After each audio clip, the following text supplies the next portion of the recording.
Yeah, DB. Oh, just cleaning out the deadwood. Okay. Look, Mr. Cannell, I just can't afford to be without work right now, not even for a day. I've got a mother and 2 kid sisters. More good luck telegrams. Well, you know how it is. I've just got to keep on working, see? Sorry, sister. I was sent down here to clean house. I told you I can't use your column anymore. It's lavender and no lace. Send those other people in. I'll tell you what I'll do. I get $30 a week. I'll take 25, 20 if necessary. I'll do anything you say. It isn't the money. We're after circulation. What we need is fireworks. People are going to hit with sledgehammers. Start arguments. Oh, I can do that. I know this town inside out. Oh, give me a chance, All please. right, come in. Cashier's got your check. Who are these people? Gibbs, Furley, Cunningham, Giles. Hey, your sister. Don't forget to get out your last column before you pick up your check.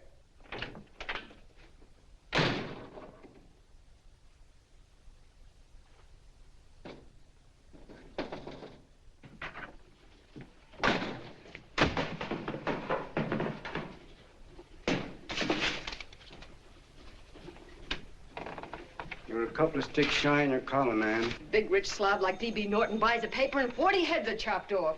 Did you get it, too? Yeah. You too? Oh, Joe. Oh, I'm sorry, darling. Why don't we tear the building down? Before you do, Ann, perhaps you'd better finish this column. Yeah, lavender and old lace. Wait, Joe. Wait. Wants fireworks, huh? Okay.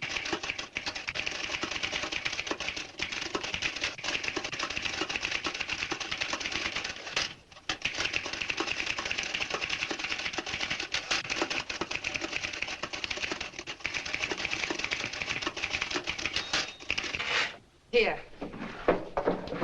Below is a letter which reached my desk this morning. It's a commentary on what we laughingly call a civilized world. Dear Miss Mitchell, 4 years ago, I was fired out of my job. Since then, I haven't been able to get another one. At first, I was sore at the state administration because it's on account of the slimy politics here we have all this unemployment.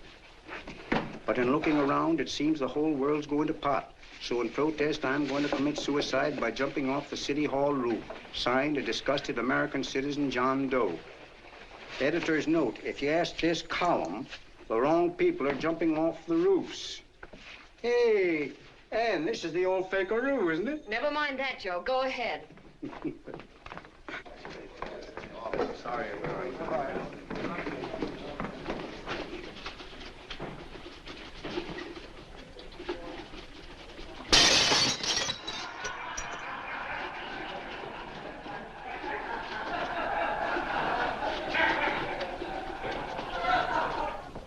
And it's because of the slimy politics that we have all this unemployment here.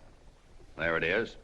That's D.B. Norton's opening attack on the governor. Why, Jim, it's just a letter sent into a column. No, I can smell it. That's Norton. Good morning, gentlemen. Good morning, Governor. Morning, Governor. You're rather early. Governor, did you happen to see this in the new bulletin? Yes. I had it served with my breakfast this morning. Jim thinks it's D.B. Norton at work. Of course it is. Oh, come, Jim. That little item, D.B. Norton does things in a much bigger way. This is his opening attack on you, Governor. Take my word for it. What did he buy a paper for? Why did he engage a high-pressure editor like Cannell for? He's in the oil business. I tell you, Governor, he's after your scalp. All right, Jim, all right. Don't burst a blood vessel. I'll look into it. Will you get me Spencer of the Daily Chronicle, please? Yes, I saw it, Governor. If you ask me, that's a phony letter. Why, that gag has got whiskers on it. Okay, I'll get the mayor and maybe the Chamber of Commerce to go after them. Get Mayor Lovett on the phone. Sorry, the mayor's busy on the other phone. Yes, I know, Mrs. Brewster. It's a terrible reflection on our city. I've had a dozen calls already. Spencer of the Chronicle. Hold him. Just a minute. Yes, Mrs. Brewster. I'm listening. I insist that this John Doe man be found and given a job at once. Now, if something isn't done about it, I'll call out the whole auxiliary. Yes, and the junior auxiliary, too. We'll hold a meeting and see that it is. Yes, Spencer? Who?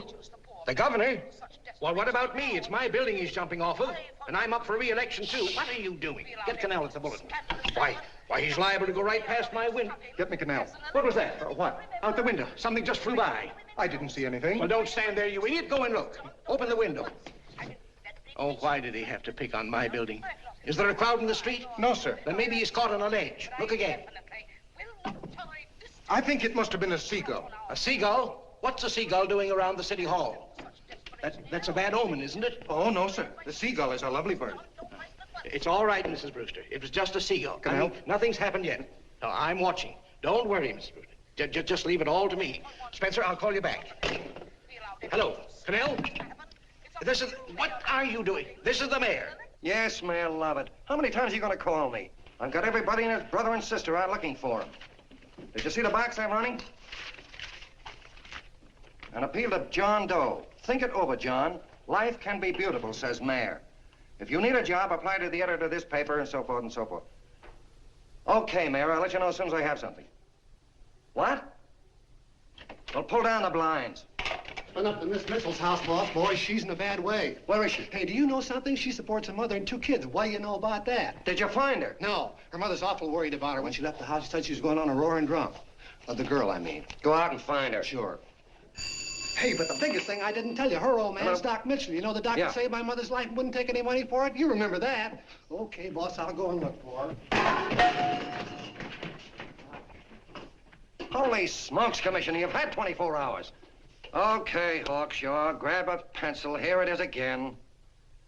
About 5'5", brown eyes, light chestnut hair, and as fine a pair of legs as ever walked into this office. Did you want to see me? No. I've had the whole Army and Navy out searching for you because that's a game we play here every day. I remember distinctly being fired. That's right. But you have a piece of property that still belongs to this newspaper, and I'd like to have it. What's that? The letter. What letter? The letter from John Doe. Oh, The whole town's in an uproar. We've got to find him, and the letter's the only clue. there is no letter. We'll get a handwriting expert to... What? There is no letter. Say that again. There's no letter. I made it up. You made it up. Mm-hmm. You said you wanted fireworks. Don't you know there are 9 jobs waiting for this guy? 22 families want to board him free. 5 women want to marry him, and the mayor's practically ready to adopt him, and you... Just call the morgue, boss. He said there's a girl there. Shut up. Ann!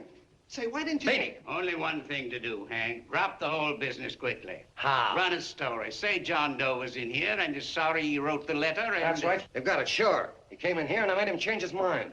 Bulletin editor saves John Doe's life. Why, it's perfect. I'll have Ned write it up. Oh, Ned, I got a story I want you to... Wait a minute. Listen, you great, big, wonderful genius of a newspaper man. You came down here to shoot some life into this dying paper, didn't you? Well, the whole town's curious about John Doe, and boom, just like that, you're going to bury him. There's enough circulation in that man to start a shortage in the ink market. In what, man? John Doe. What John Doe? John Doe, the one I made up. Look, genius, now look. Suppose there was a John Doe and he walked into this office. What would you do? Find him a job and forget about the whole business, I suppose, huh? Not me. I'd make a deal with him. A deal? Sure, when you get hold of a stunt that sells papers, you don't drop it like a hot potato. Well, this is good for at least a couple of months. You know what I'd do? Between now and, let's say, Christmas when he's gonna jump, I'd run a daily on. Starting with his boyhood, his schooling, his first job. A wide-eyed youngster facing a chaotic world. The problem of the average man, of all the John Does in the world. Now, then comes the drama. He meets discouragement. He finds the world his feet of clay. His ideals crumble. So what does he do? He decides to commit suicide and protest against the state of civilization. He thinks of the river, but no, he has a better idea. The city hall. Why?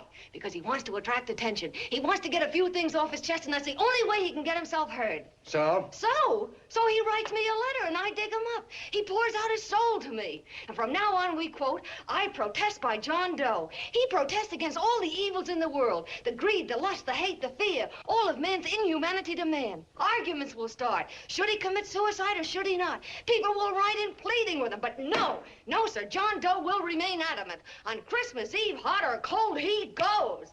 See? Very pretty.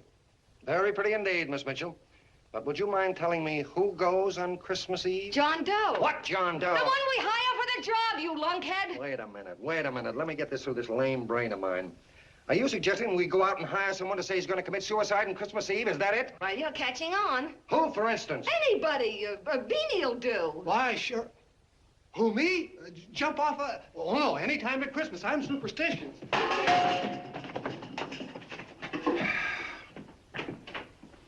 Miss Bishop, do me a favor. Will you go on out and get married and have a lot of babies, but Stay out of newspaper business. Better get that story in, Hank. It's getting late. You're supposed to be a smart guy. If it was raining $100 bills, you'd be out looking for a dime you lost someplace. Holy smokes, wasting my time listening to this mad woman. Look, Chief, look at the Chronicle. It's running on John Doe. They say it's a fake. Why, the no good the John Doe story, amateur journalism. It's palpably phony. It's a wonder anyone is taking it serious.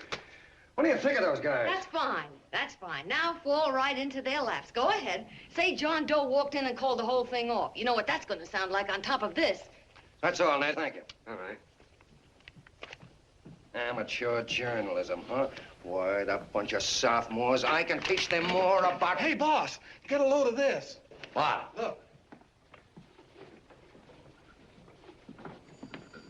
What do they want? They all say they wrote the John Doe letter. Oh, they all wrote the letter. Tell them all to wait. Look, Mr. Cannell, one of those men is your John Doe. They're desperate and will do anything for a cup of coffee. Pick one out and you can make the Chronicle eat their words. I'm beginning to like this. If you ask me, Hank, you're playing around with dynamite. No. The gal's right. We can't let the Chronicle get the laugh on us. We've got to produce a John Doe now. Amateur journalism, huh? I'll show those guys. Sure, and there's no reason for them to find out the truth either, because naturally, I won't say anything. Okay, sister, you get your job back. Plus a bonus. What bonus? Oh, the bonus of $1,000 the Chronicle was going to pay me for this little document. You'll find it says that I, Ann Mitchell, hereby certify that the John Doe letter was created by me. I can read. Sorry. You think this is worth $1,000, do you? Oh, the Chronicle would consider it dirt cheap. Packs everything, including a gun. Okay, sister, you got yourself a deal. Now let's take a look at the candidates. The one we pick has got to be the typical average man. Typical American that can keep his mouth shut. Show me an American who can keep his mouth shut and I'll eat him. Okay, Beanie, bring him in one at a time.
Did you write that letter to Miss Mitchell? No, I didn't. What are you doing up here, then? Well, the paper says there were some jobs around loose. Thought there might be one left over. Had any schooling? Yeah, a little. What do you do when you work? I used to pitch. Baseball? Yeah. So my wing went bad. Where'd you play? Bush leagues, mostly. How about family? Got any family? No. Oh, just traveling through, huh? Yeah. Me and a friend of mine. He's outside. Looks all right. It's perfect. A baseball player. What could be more American? I wish he had a family, though. Be less complicated without a family. Look at that face. It's wonderful. They'll believe him. Come on. What's your name? Willoughby. John Willoughby. Long John Willoughby, they called me in baseball. Would you like to make some money? Yeah. Maybe. Would you be willing to say you wrote that letter and stick by it? I get the idea. Yeah. Maybe. That's our man. He's made to order. I don't know. He don't seem like the kind of a guy that'd fall in line. When you're desperate for money, you do a lot of things, Mr. Cannell. He's our man, I tell you. He's fainted. Get the water quickly. Hurry up, Pop. Oh. Right here, sit down. You all right? Yeah, I'm all right. How many is that, 6?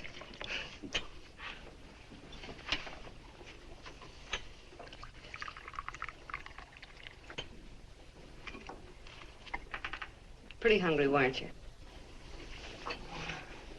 All this John Doe business is batty, if you ask me. Well, nobody asked you. Trying to improve the world by jumping off buildings. You couldn't improve the world if the buildings jumped on you. Don't mind the colonel. He hates people. He likes you well enough to stick around. Well, that's because we both play doohickeys. I met him in a boxcar a couple of years ago. I was fooling around with my harmonica, and he comes over and joins in. I haven't been able to shake him since.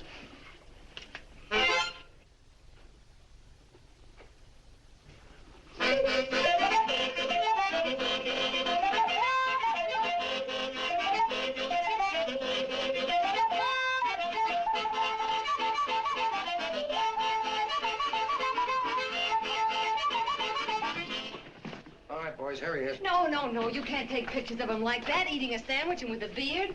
But he's going to jump off a building. Yes, but not because he's out of a job. That's not news. This man's going to jump as a matter of principle. Well, maybe you're right. We'll clean him up and put him in a hotel room under bodyguards. We'll make a mystery out of him.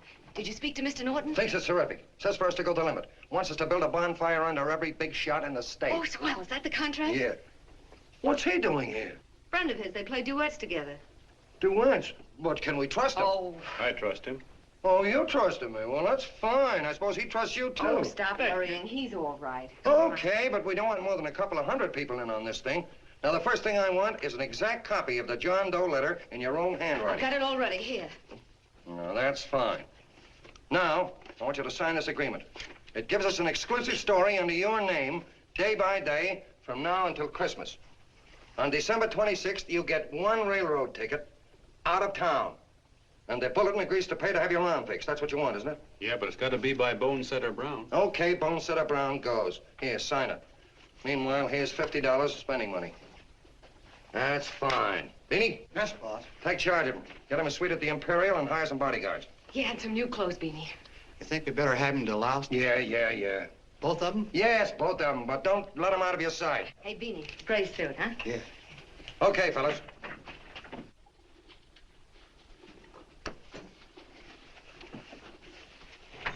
Take it easy, John Doe. And you start pounding that typewriter. Oh, boy, this is terrific. No responsibilities on our part, just statements from John Doe, and we can blast our heads off. Before you pop too many buttons, don't forget to make out that check for $1,000. Okay, fellas, now let me see. You sit outside the door. Nobody comes in, see? You two fellas sit in here. Hey, pretty nifty, huh? You ain't gonna get me to stay here. Sure you are. No, sir. That spot under the bridge where we slept last night's good enough for me. Say, what'll I do with this baggage? Let's stick him in the bedroom. Give me mine. I ain't staying. You know, we were headed for the Columbia River country before all this John Doe business came up. You remember that, don't you? Sure, I remember. Say, your ears popped coming up in the elevator. Mine did. All along, John. I tell you, it's no good. You're gonna get used to a lot of stuff that's gonna wreck you. Why, that $50 in your pockets begin to show up on you already. And don't pull that on me, neither. Stop worrying, Colonel. I'm going to get my arm fixed out of this. Hey, here's some cigars the boss sent us. Have one. Hey, Help cigars. yourself. No.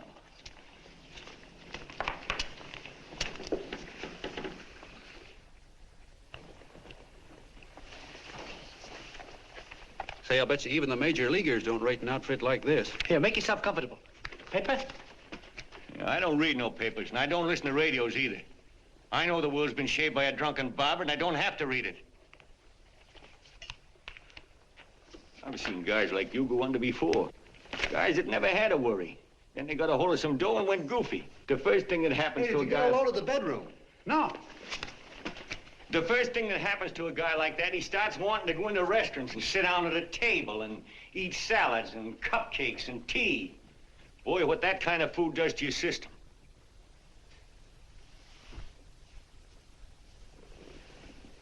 The next thing the dope wants is a room.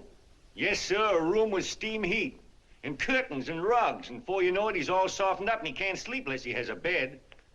Hey, stop worrying, Colonel. $50 ain't gonna ruin me. I've seen plenty of fellas start out with $50 and wind up with a bank account. Hey, what's the matter with the bank account anyway? And let me tell you, Long John, when you become a guy with a bank account, they got you. Yes, sir, they got you. Who's got him? The helots. Who? Hey, there's the City Hall tower I was supposed to jump off of. It's even higher than this. Who's got him? The helots. Woo! Hey, wait a minute! You're not supposed to jump till Christmas Eve. Do you want to get me in a jam? If it's going to get you in the jam, we'll do you a favor. I won't jump.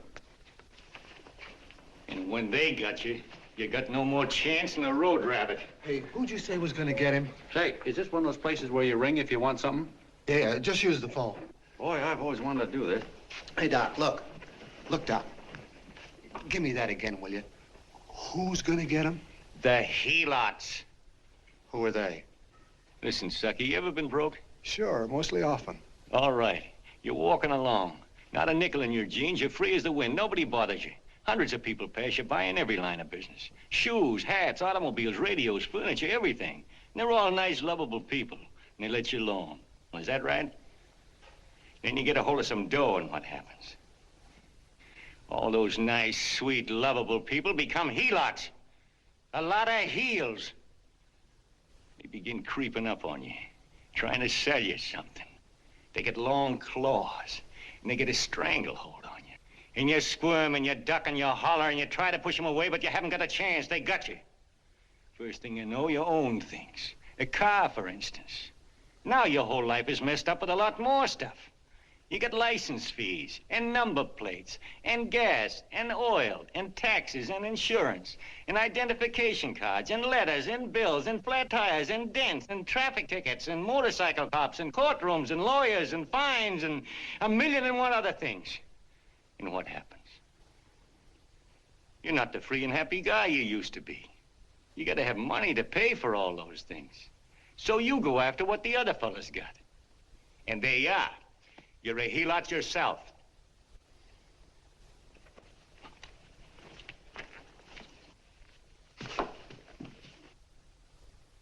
You win, Colonel. Here, take the 50. Go out and get rid of it. You bet I will, just as fast as I can. I'm gonna get some canned goods, a fishing rod, and the rest I'm gonna give away. Give away? Hey, get me a pitcher's glove. I gotta get some practice. Say, he's giving it away. I'm gonna get me some of that. Hey, come back here, you helot.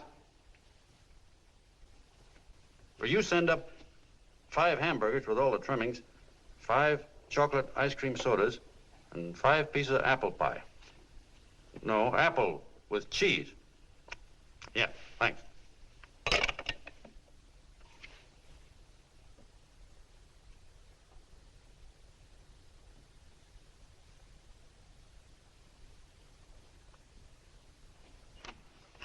Hello there. Well, well. If it isn't the man about town. All set, Miss Anne. Oh, yes. Let's go. Let's see, we want some action in these pictures. Action? That's good. No. This man's going to jump off a roof. Oh. Here, wait a minute. Let me comb your hair. Sit down. There, that's better.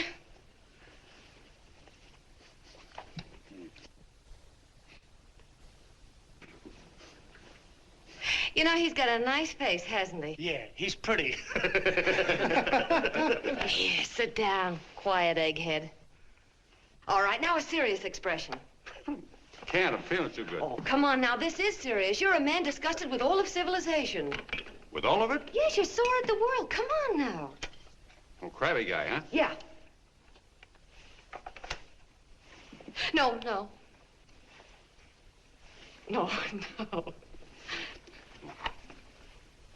No, look. You don't have to smell the world.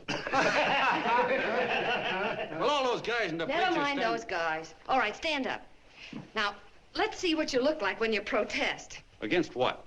Against anything, just protest. You got me. Oh, look, I'm the umpire, and you just cut the heart of the plate with your fast one, and I called it a ball. What would you do? Oh, you did, huh? Yeah. Why can't you call him right, you boneheaded... Grab it, Eddie, grab it!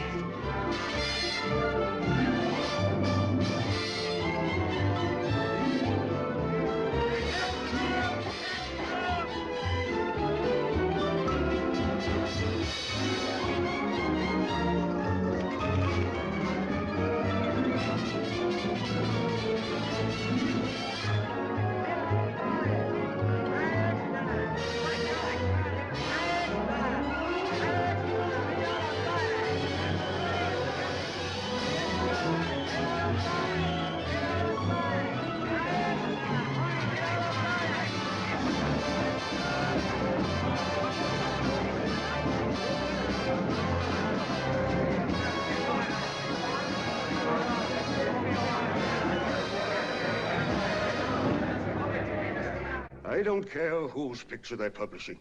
I still say that this John Doe person is a myth, and you can quote me on that. And I'm going to insist on his being produced for questioning. You know as well as I do that this whole thing is being engineered by a vicious man with a vicious purpose, Mr. D.B. Norton.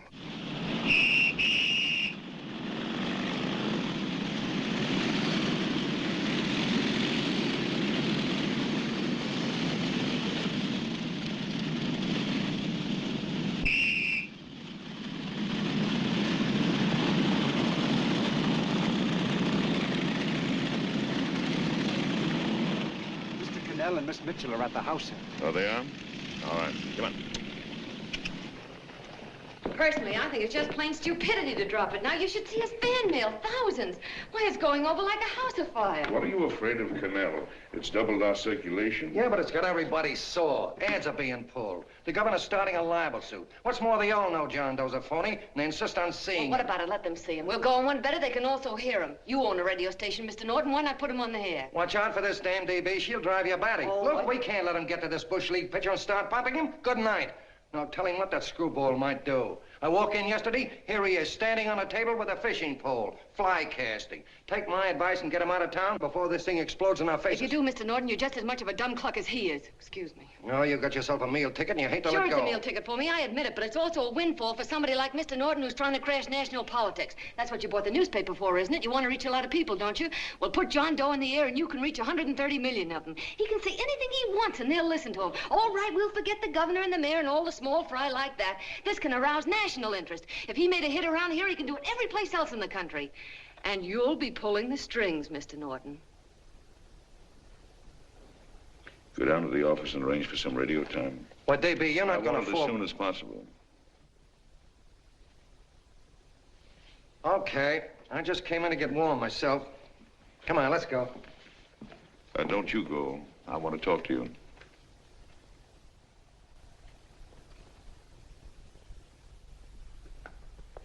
Sit down.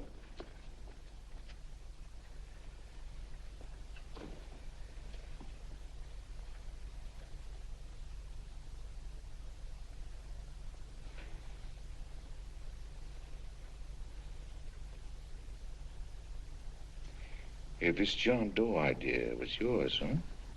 Yes, sir.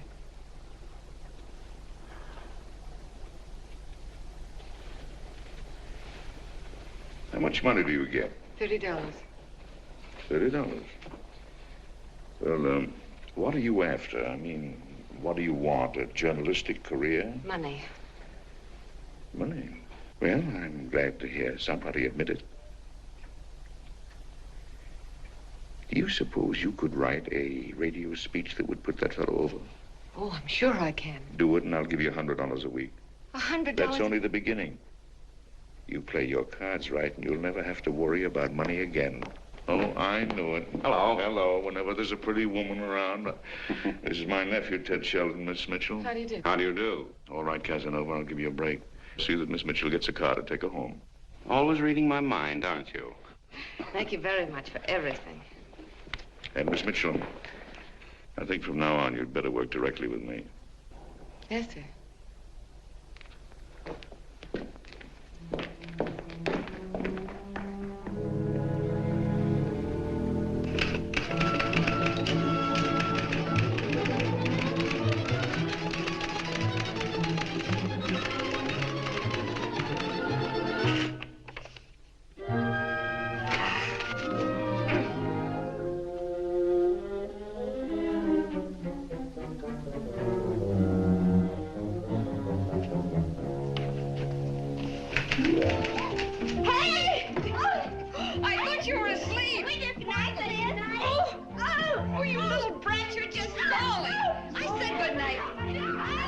Come, children. It's past your bedtime. Come on, Mama.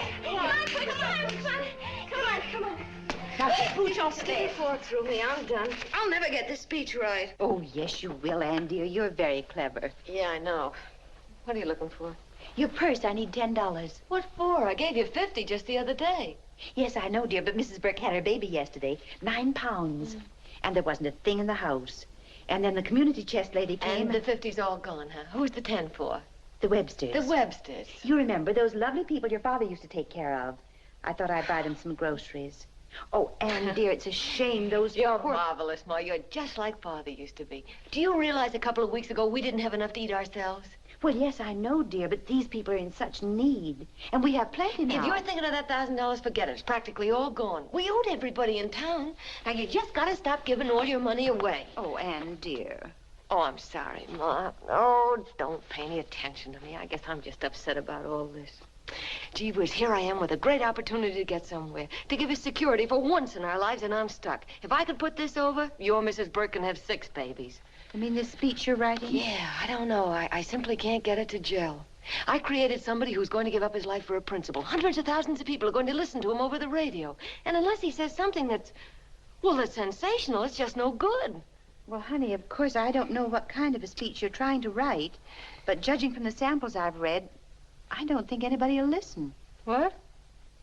Darling, there's so many complaining political speeches.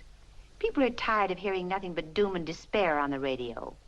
If you're going to have him say anything, why don't you let him say something simple and real, something with hope in it? If your father were alive, he'd know what to say. Oh, yeah. Father certainly would. Wait a minute.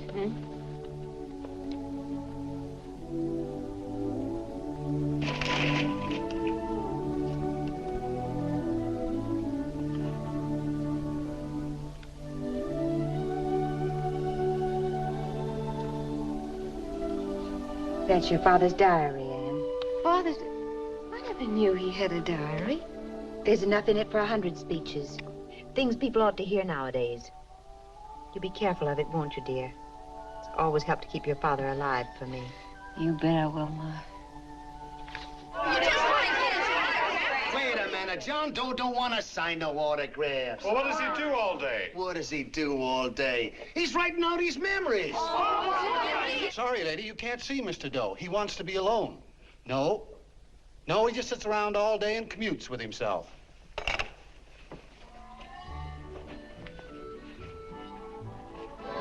Oh!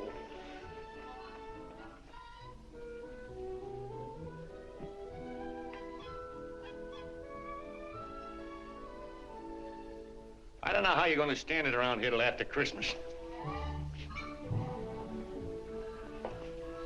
I'll bet you ain't heard a train whistle in 2 weeks.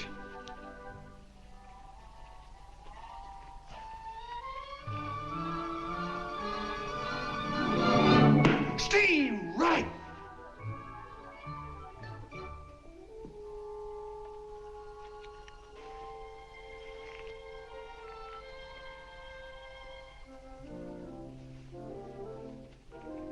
I know why you're hanging around.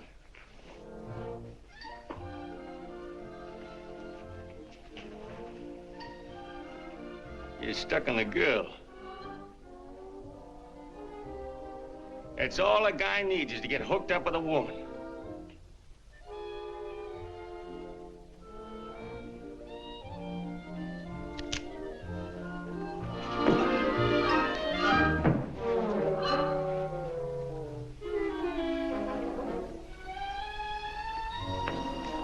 What was that, a single? First baseman dropped the ball. Butterfingers. Tough luck, pal.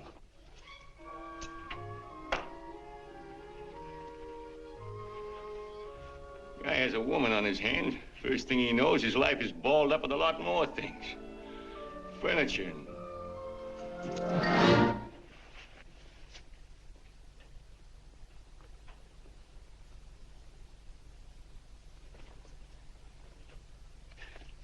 Did you get him? You're out. Swell. What's this, the end of the 8th? 9th.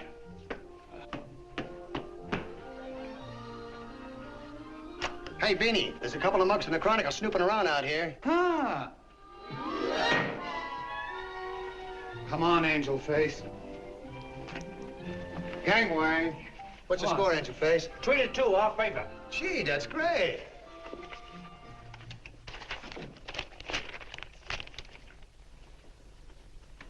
Hey, you got swell form there. Must have been a pretty good pitcher. Pretty good. Say, I was just about ready for the major leagues when I chipped a bone in my elbow. I got it pitching a 19-inning game. 19? Yeah. There was a major league scout there watching me, too. And he came down after a game of the contract. You know what? I couldn't lift my arm to sign it. I'll be okay, though, as soon as I get it fixed up. It's too bad. What do you mean, too bad? Huh?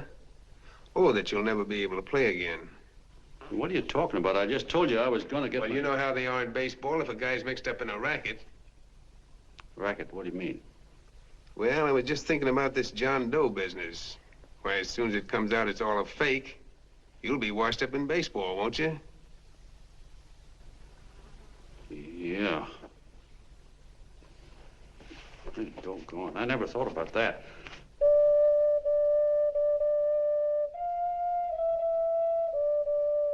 Gosh. And another thing, what about all the kids in the country? The kids that idolize ball players. What are they gonna think about you? Yeah. Hey, Colonel. Did you hear that? I gotta figure some way out of this thing. The elevators are still running. I know one way you can do it. How? Well, when you get up there on the radio, all you have to do is to say the whole thing's a frame-up. Make you a hero sure as you're born. Yeah, but how am I gonna get my arm fixed? Well, that's a cinch. I know somebody that'll give you $5,000 just to get up on the radio and tell the truth. $5,000? Yeah, $5,000, and he gets it right away. You don't have to wait till Christmas. Look out, Long John. They're closing in on you. Say, who's putting up this dough? Fellow runs the Chronicle. Here's the speech you make, and it's all written out for you. $5,000. Holy mackerel, I can see the helots coming, the whole army of them. It's on the level.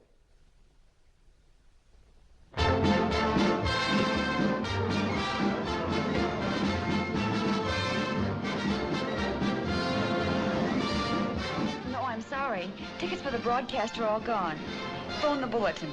Sorry, no more tickets left.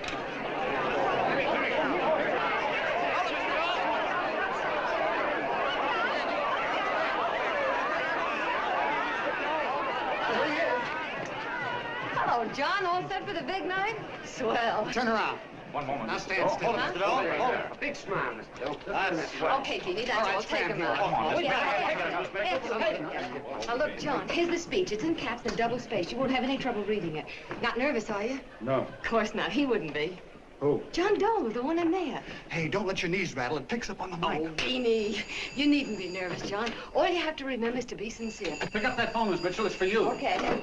Hello? Yes, Mother. Oh, thank you, darling. Oh, there he is, the poor dear man. Oh, good luck to you, Mr. Doe. We want you to know that we're all for you. The girls all decided that you're not to jump off any roof. Even if we have to, we'll stop it. You got the speech I gave you? Yeah. Now, look. I'll give this money to the colonel just as soon as you get started. We'll have a car waiting at the side entrance for you. Okay. How'd you get in here? Huh? Oh, I just came in to wish him Come luck. on, out. Mother says good luck, too. John, when you read that speech, please believe every word of it. He's turned out to be a wonderful person, John. Who? John Doe, the one in the speech. Oh. You know something? I've actually fallen in love with him. All right, there he is, sister. Now, come on, plenty of bone. What's the idea? No, that's too much. That's not so much. Come on. That's it. Oh, this is no time for cheap publicity, Mr. Cannell. Listen, if that guy lays an egg, I want to get something out of it. I'm getting a Jane Doe ready. Oh, come on. Here. Will you, fellas? Give me a All right, chance. that's I enough. have to raise just one more. Well, that's fine, honey. You go ahead. After you've been doing. You're very funny. Go ahead. How you doing? Oh. All right, Benny, bring him in.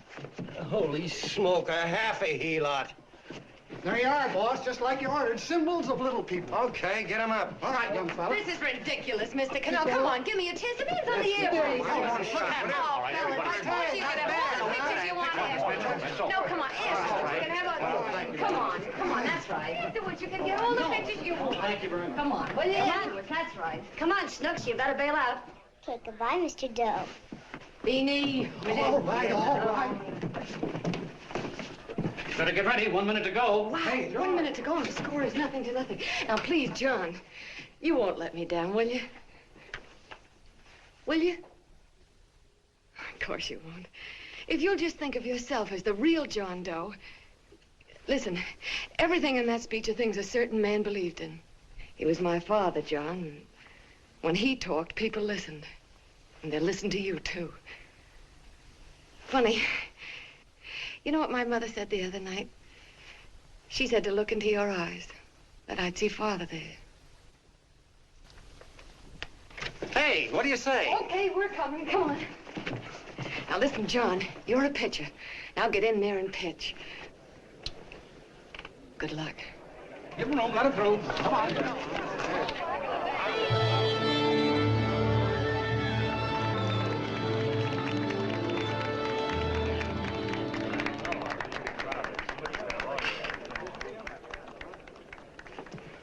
Hey, let's get out of here. There's the door right there. Hey, what are you doing here? That's what I'd like to know. Come on, out. Hey, he's a friend of mine. Never mind, let him alone. He's all right.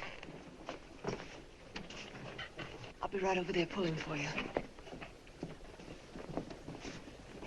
No, John, over here.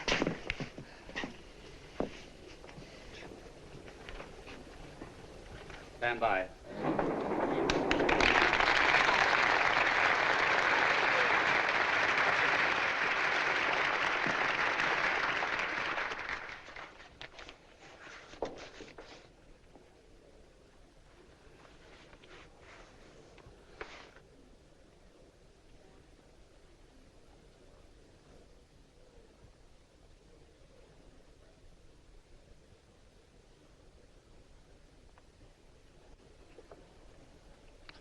Phone the Chronicle. Tell them to start getting those extras out.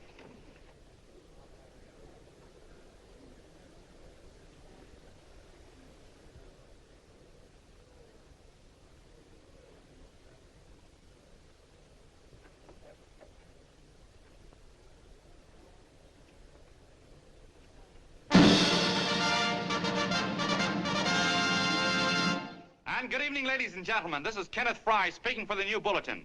Tonight we give you something entirely new and different. Standing beside me is the young man who has declared publicly that on Christmas Eve he intends to commit suicide, giving as his reason, quote, "I protest against the state of civilization," end quote.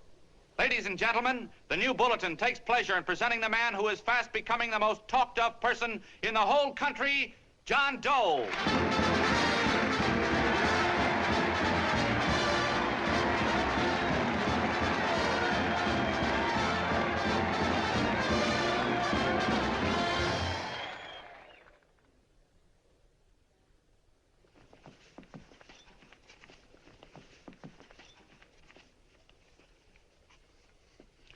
Ladies and gentlemen,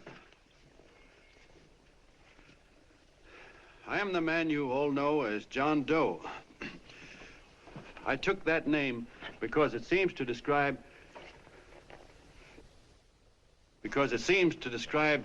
the average man. And that's me. And that's me. Well, it was me before I said I was going to jump off the city hall roof at midnight on Christmas Eve. Now I guess I'm not average anymore. Now I'm getting all sorts of attention. From big shots, too. We've been double-crossed. The mayor and the governor, for instance. They don't like those articles I've been writing. You're an imposter, young fellow. That's a pack of lies you're telling. Who wrote that speech for you? Benny, get that guy. Hey, kid.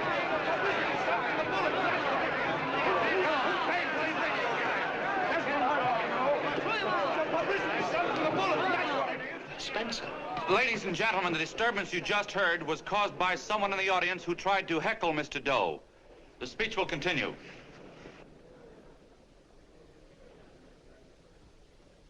Well, people like the governor and that fellow there can stop worrying.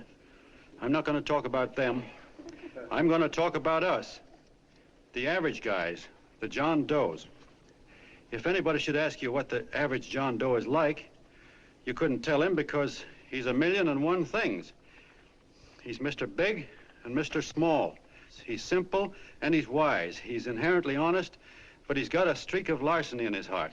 He seldom walks up to a public telephone without shoving his finger into the slot to see if somebody left a nickel there.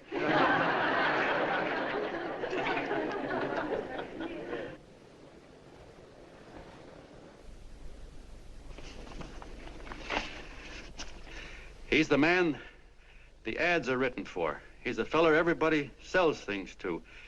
He's Joe Dokes, the world's greatest stooge and the world's greatest strength.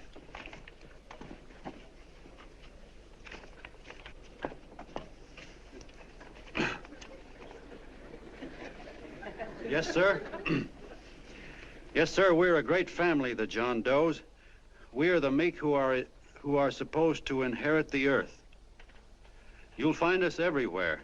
We raise the crops, we dig the mines, work the factories, keep the books, fly the planes, and drive the buses. And when a cop yells, "Stand back there, you," he means us, the John Does. Well, what kind of a speech is that? Didn't you read it?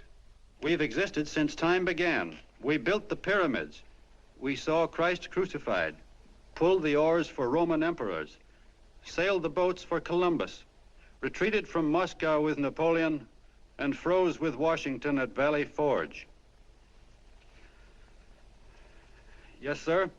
We've been in there dodging left hooks since before history began to walk. In our struggle for freedom, we've hit the canvas many a time, but we always bounce back because we're the people, and we're tough.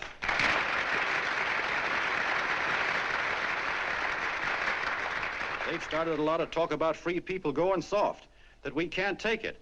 That's a lot of hooey.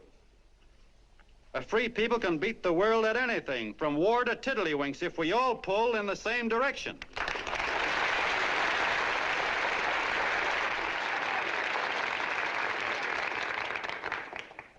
I know a lot of you are saying, "What can I do?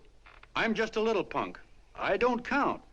Well, you're dead wrong. The little punks have always counted, because in the long run, the character of a country is the sum total of the character of its little punks.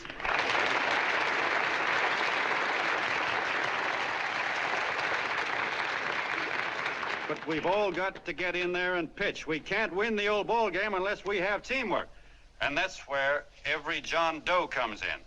It's up to him to get together with his teammate. And your teammate, my friends, is the guy next door to you. Your neighbor. He's a terribly important guy, that guy next door. You're going to need him, and he's going to need you, so look him up. If he's sick, call on him. If he's hungry, feed him. If he's out of a job, find him one. To most of you, your neighbor is a stranger, a guy with a barking dog and a high fence around him. Now, you can't be a stranger to any guy that's on your own team. So tear down the fence that separates you. Tear down the fence, and you'll tear down a lot of hates and prejudices. Tear down all the fences in the country, and you'll really have teamwork.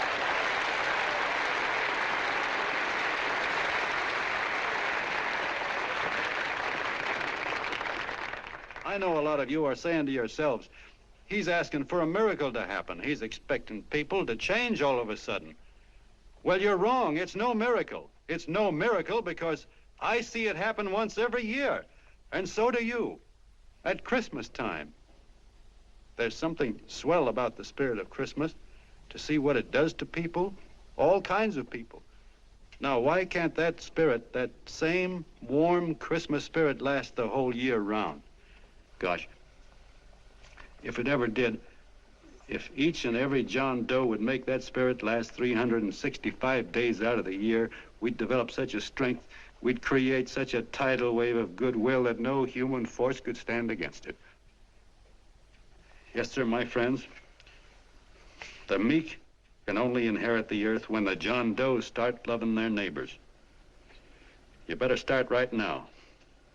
Don't wait till the game is called on account of darkness. Wake up, John Doe. You're the hope of the world.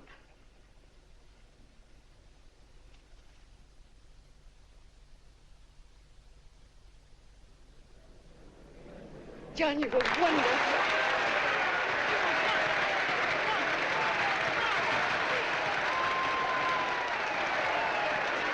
Let's get out of here. Now you're talking.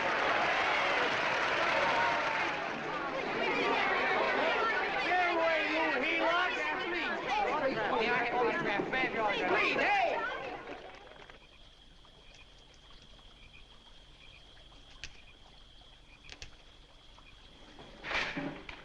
I knew you'd wake up sooner or later.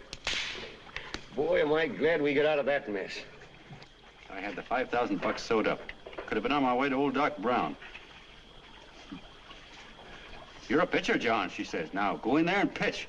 What a sucker. Yeah, she's a heel-out just like the rest of them. It's lucky you got away from her. What was I doing up there making a speech anyway? Me, huh? Geez, the more I think about it, the more I could... Tear down all the fences. Why, if you tore one picket off of your neighbor's fence, he'd sue you. $5,000 had it right in my hand. What do you mean he ran away? Well, go after him, find him. That man is terrific.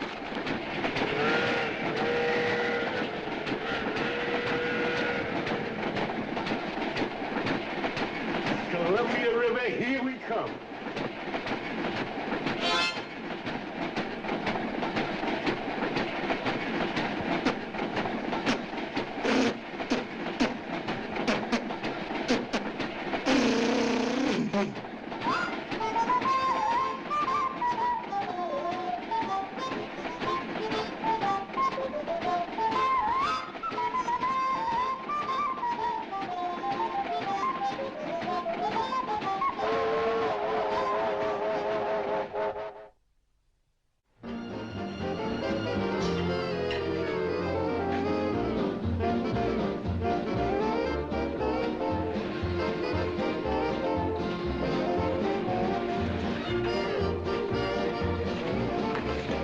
Jitterbugs.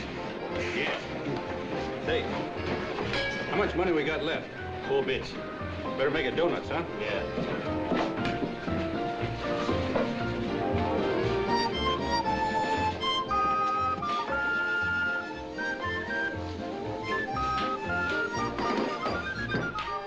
Willoughby, gents.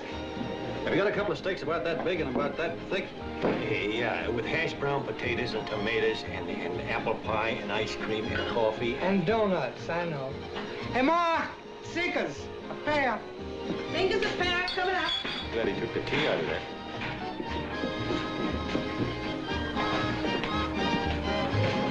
Hey, look. Join the John Doe Club. John Doe Club.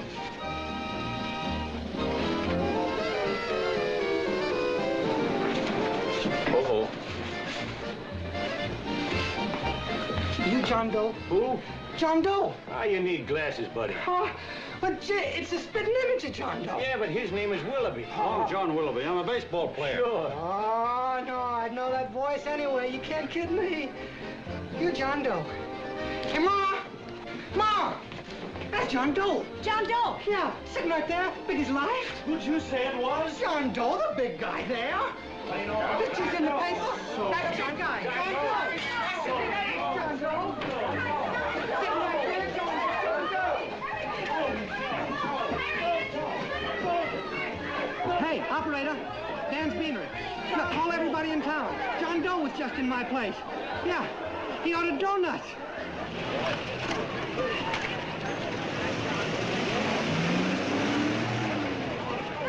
John Doe. Let's see John Doe.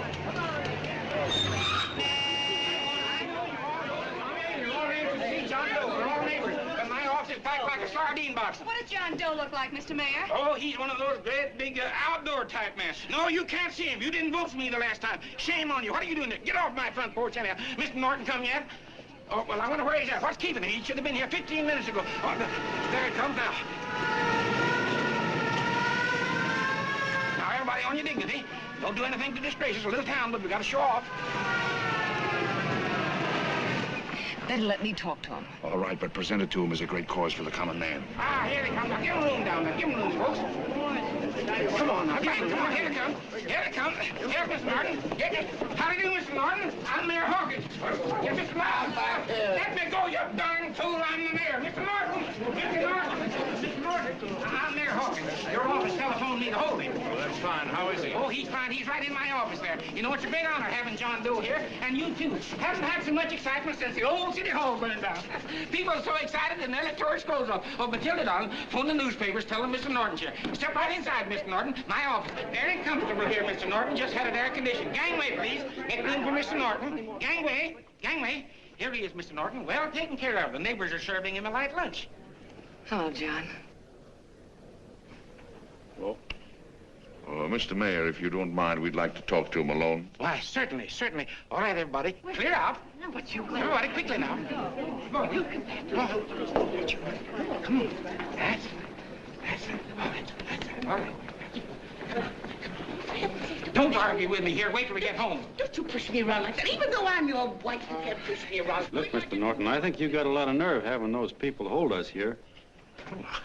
There's nobody holding you here, Mr. Doe. It's only natural There's that nobody holding us here. Let's get going. Incidentally, my name isn't Doe, it's Willoughby. Look, John, something terribly important's happened. They're forming John Doe clubs. We know of 8 already, and they say that there's John Doe clubs? What for? To carry out the principles you talked about in your radio speech. I don't care what they're forming. I'm on my way, and I don't like the idea of being stopped either. Oh, but you don't know how big this thing is. You should see the thousands of telegrams we've received and what they're saying about you. Look, it started as a circulation stunt, didn't it? Well, you got your circulation. Now, why don't you let me alone? Oh, it started as a circulation stunt, but it isn't anymore. Mr. Norton wants to get back of it and sponsor John Doe clubs all over the country. He wants to send you on a lecture tour. Me? Uh-huh. Well, certainly, with your ability to influence people, it might grow into a glorious movement. Say, let's get something straight here. I don't want any part of this thing. If you got an idea I'm going around lecturing to people, why, you're crazy. Baseball's my racket, and I'm sticking to it. Come on, Colonel, let's get out of here. John, please, please. I just got rid of one crowd. Oh, but please, Mr. Mayor, tell him the John Doe Club wants to talk to him. Let them in, Mr. Mayor. Let them come in. Okay, folks, but remember your manners. No stampeding. Walk slow, like you do when you come to pay your taxes.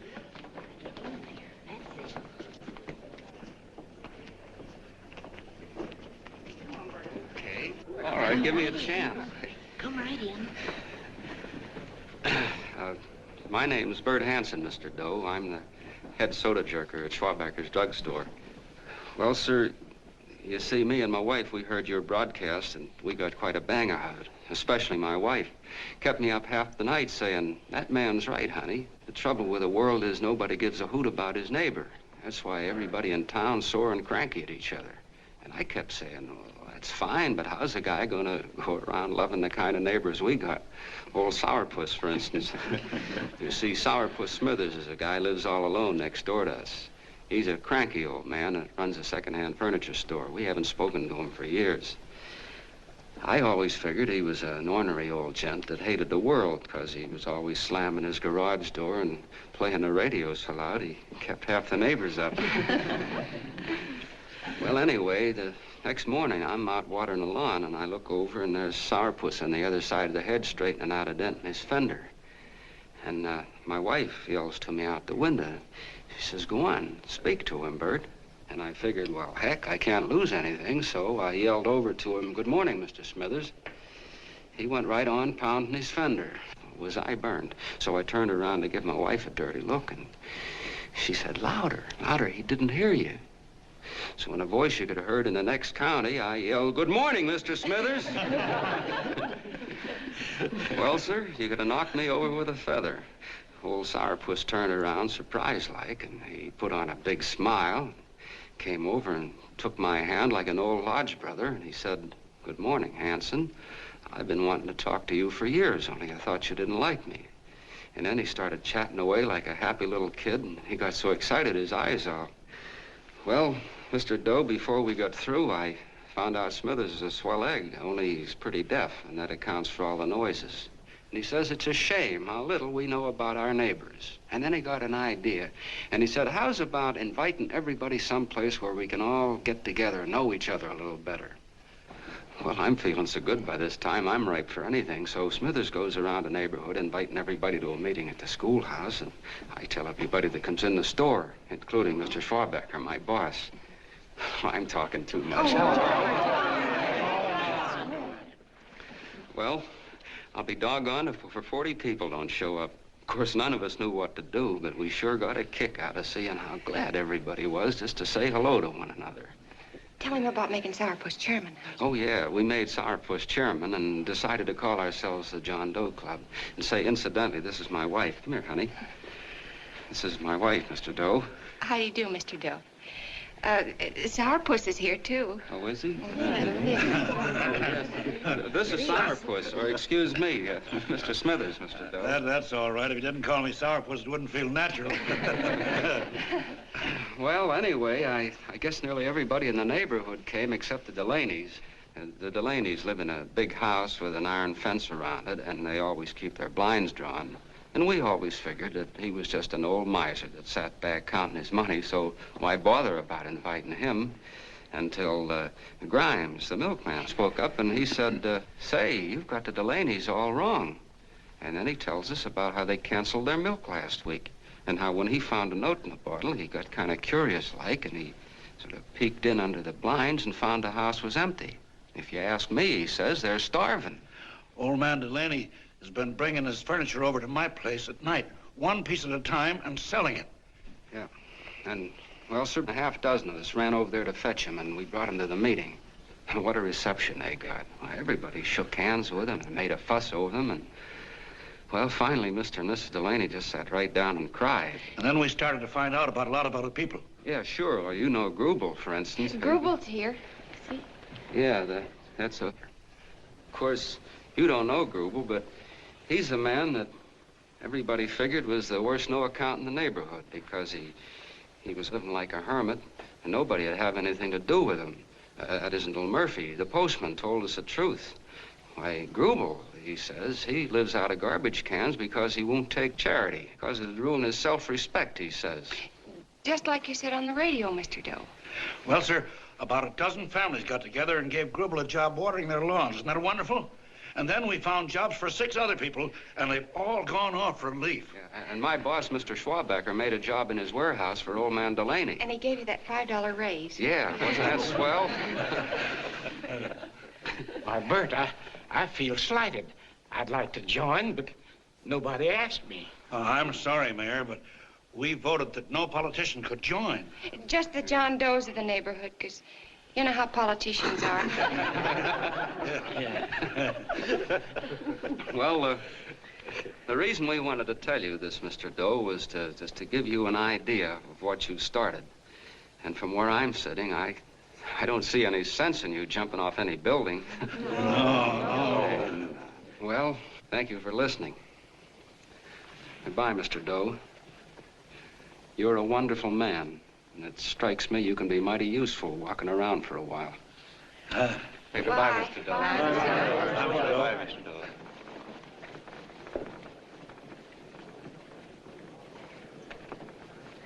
I'm Mrs. Delaney, Mr. Doe, and God bless you, my boy.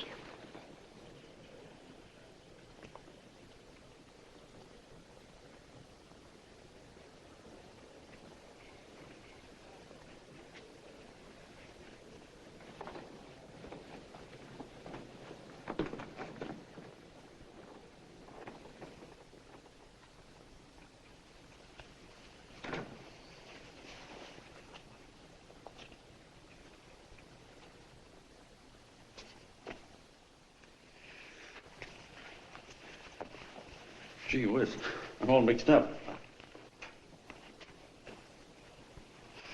I don't get it. Look, all those swell people think I'm going to jump off a building or something. I never had any such idea. Gosh. The fellow'd have to be a mighty fine example himself to go around telling other people how to...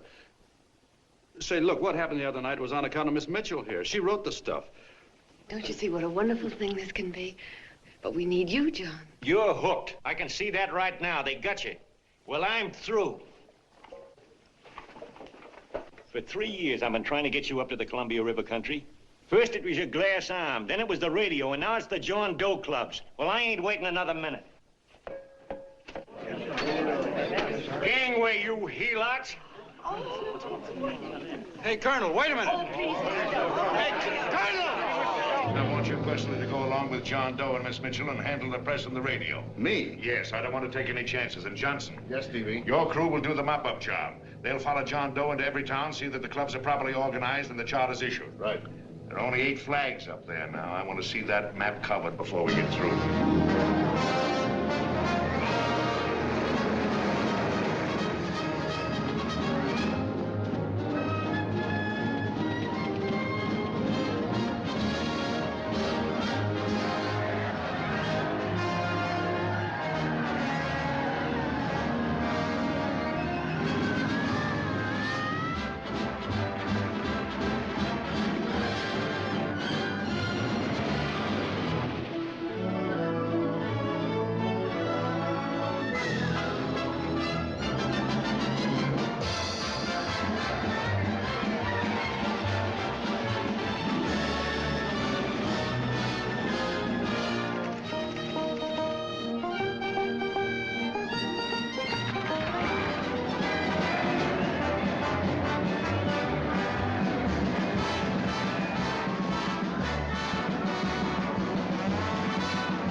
like wildfire.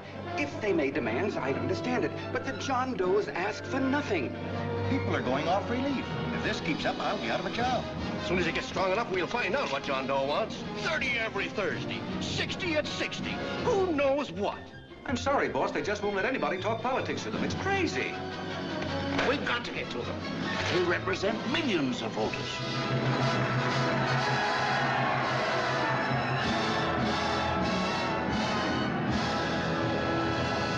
I tell you, ladies and gentlemen, this thing has been nothing short of a prairie fire. We've received so many applications for charters to the John Doe clubs, we haven't been able to take care of them. I'd hate to have that many pins stuck in me. This John Doe convention is a natural. It's going to put our city on the map. By over 2,400 John Doe clubs are sending delegates. Can you imagine that? You, Mr. Mayor, will be the official host. You will make the arrangements for decorating the city, parades, and a reception for John Doe when he gets home. And don't wear your high hat. No high hat? No high hat. And from you, Cannell, I want a special John Doe edition every day until the convention is over. And now, if you will, please step into the outer office and look your prettiest because there are photographers there to take pictures of this committee. Don't worry, D.B. Everything will be taken care of. Isn't it all too wonderful? Gather down here in a nice group and I'll get a nice picture of you. Oh, Mr. Mayor, would you step down in front row, please? You ladies get close to him. That's it. Well, I don't get it. Get what? Look, D.B., I'm supposed to know my way around. This John Doe movement has cost you a fortune. Now, this convention is going to cost plenty. Well? Well, I'm stuck with 2 and 2, and I'm a sucker if I can make 4 out of it. Where do you come in? You'll have the satisfaction of knowing that my money has been spent for a worthy cause. I see. I better stick to running the paper, huh? I think maybe you better had. And Cannell, I'd like to have the John Doe contract, all the receipts for the money we advanced him with the letter Miss Mitchell wrote, for which I gave her $1,000. Yes, sure. Well, we leave for the airport, half an hour. Is that Johnny boy's room? Better hustle him up. He'll be ready on time. He's packing. Ah, good. Did you see his picture on the cover of Time? Yeah. I gotta give you credit, Annie girl. I've handled a good many big promotions in my time. Everything from a World's Fair to a channel swimmer. But this one has certainly got me spinning. And now a John Doe convention. Wow. Say, if you could only get him to jump off the City Hall roof on Christmas Eve, I'd guarantee you 500,000 people there. Charlie. Huh? What do you make of him? Oh, Johnny boy? Well, I don't know what angle you want, but I'll give it to you quick. Number 1, he's got great yokel appeal, but he's a nice guy. Number 2, he's beginning to believe he really wrote that original suicide letter that you made up. Number 3, he thinks that you're Joan of Arc or something. Yeah, I know. Number 4, well, you know what number 4 is. He's nuts about you. Yeah, it's running out of his ears. You left out number 5. We're all heels, me especially. Holy smoke. Come in.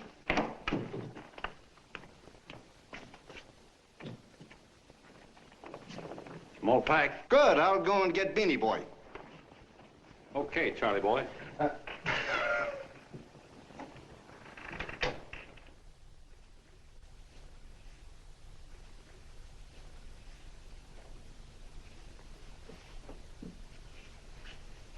Can I help you pack? Oh, thank you.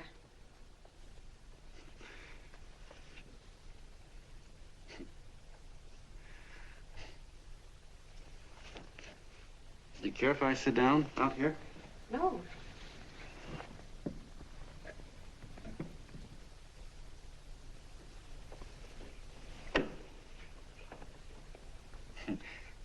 You know, I had a crazy dream last night.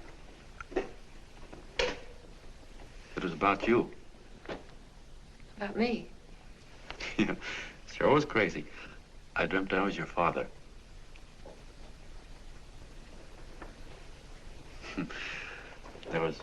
There was something I was trying to stop you from doing. So I got up out of bed and I walked right through the wall here, right straight into your room. You know how dreams are. And there you were in bed. But you're a little girl, you know, about 10. And very pretty, too. So I shook you, and the moment you opened your eyes, you hopped out of bed and started running like the devil in your nightgown. You ran right out the window there, and you ran out over the tops of buildings and roofs and everything for miles. And I was chasing you. And all the time you were running, you kept growing bigger and bigger and bigger, and pretty soon you were as big as you are now, you know, grown up. And all the time I kept asking myself, what am I chasing her for? And I didn't know. Isn't that a hot one? Well, anyway, you ran into some place, and then I ran in after you, and when I got there you were getting married. And the nightgown had changed into a beautiful wedding gown. You sure look pretty, too.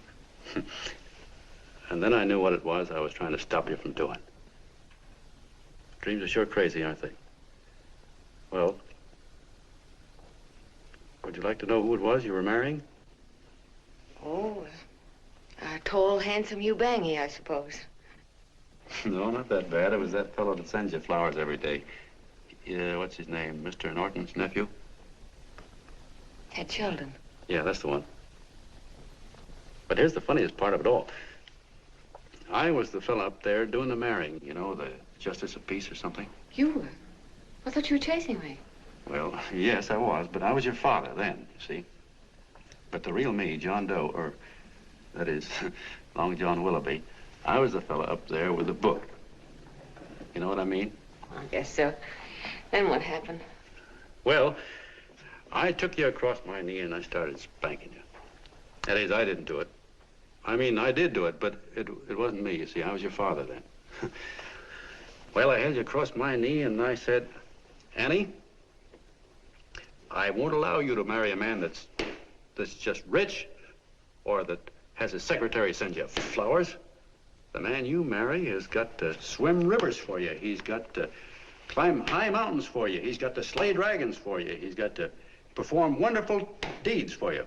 Yes, sir. And all the time, the guy up there, you know, with the book, me, just stood there nodding his head. And he said, go to it, Pop. Whack her one from me, because that's just the way I feel about it, too. So he said, come on down here and whack her yourself. So I came down and I whacked you a good one, see? Then he whacked you, and I whacked you another one, and we both started whacking you like... Well, if you're through whacking her, come on, let's get going. Okay, fellas, right in here. You go out the side entrance with a bunch of autograph seekers out front. We'll be down with the bags in a minute. Come on, don't make a government project out of this. Yeah, that's true. Oh, somebody else sitting here? No, that's your seat.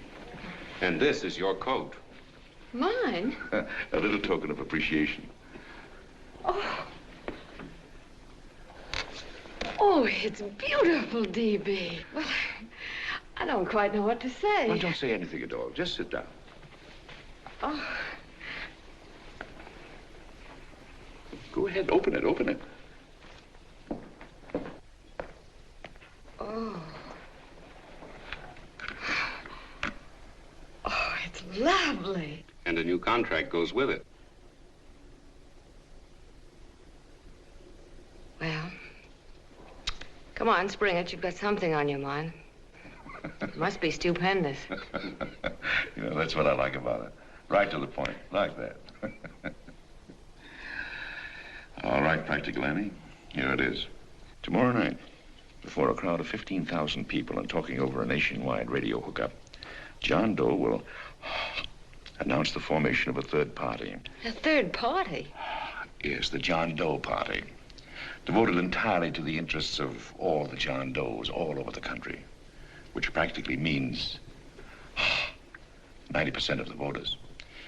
He will also announce the third party's candidate for the presidency. A man whom he personally recommends, a great humanitarian, the best friend the John Does have. Mr. D.B. Norton. Yes.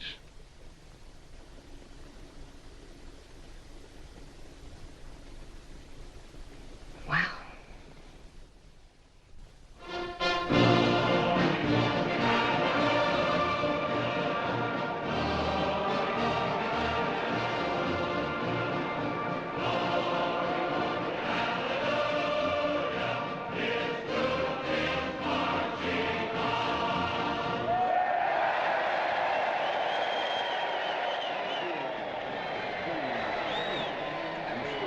And although the opening of the convention is hours off, the delegates are already pouring into the ballpark by the droves, with lunch baskets, banners, and petitions asking John Doe not to jump off any roof. No matter how you look at it, it's still a phenomenal movement. These John Does, or the hoi polloi, as you've heard people call them, have been laughed at and ridiculed, but here they are, gay and happy, having traveled thousands of miles, their expenses paid by their neighbors, to come here to pay homage to their hero, John Doe. And in these days of wars and bombings, it's a hopeful sign that a simple idea like this can sweep the country. An idea based on friendliness, on giving and not taking, on helping your neighbor and asking nothing in return. And if a thing like this can happen, don't let any of your grumbling friends tell you that humanity is falling apart. This is John B. Hughes, signing off now and returning you to our main studio until 9 o'clock, when the convention will officially open. Oh, John, come in. Say, I'm kind of... It's raining out a little. That's all right. It's good to see you. Sit down. Thanks.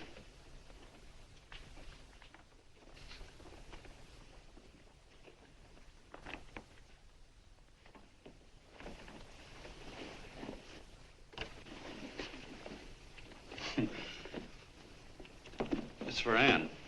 Oh, how nice. Thank you very much. Flowers. I'm terribly sorry she isn't here. She isn't? No, she just left. I'm surprised you didn't run into her. She went over to Mr. Norton's house. Oh.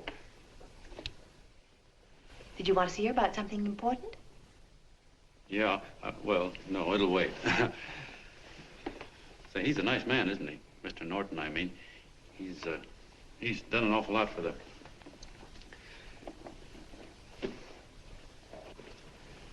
Well, say, my coat's pretty wet. I'm afraid I might have wet the couch a little.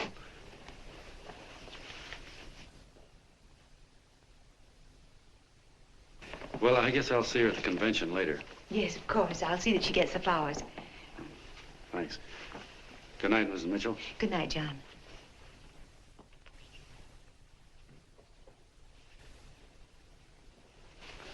Say, Miss Mitchell, I'm kind of glad Anne isn't here. You see, I came over here hoping to see her alone, and kind of hoping I wouldn't, too, you know what I mean? There was something I wanted to talk to her about.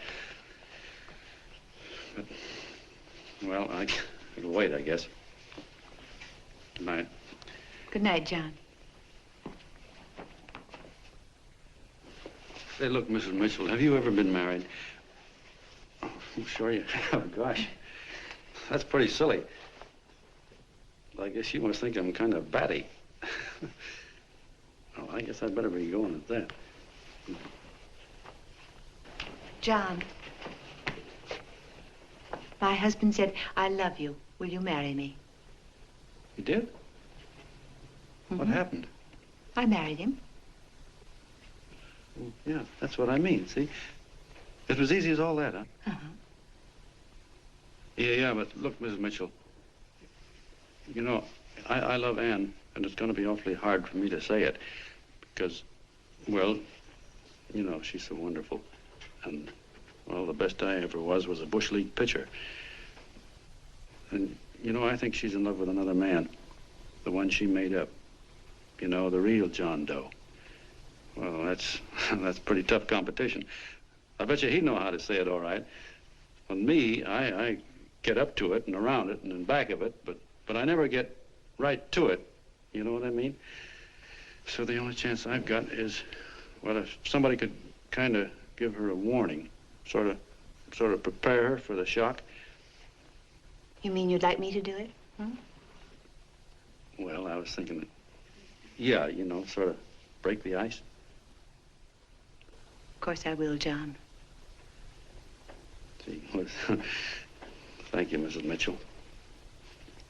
Hey, you're okay.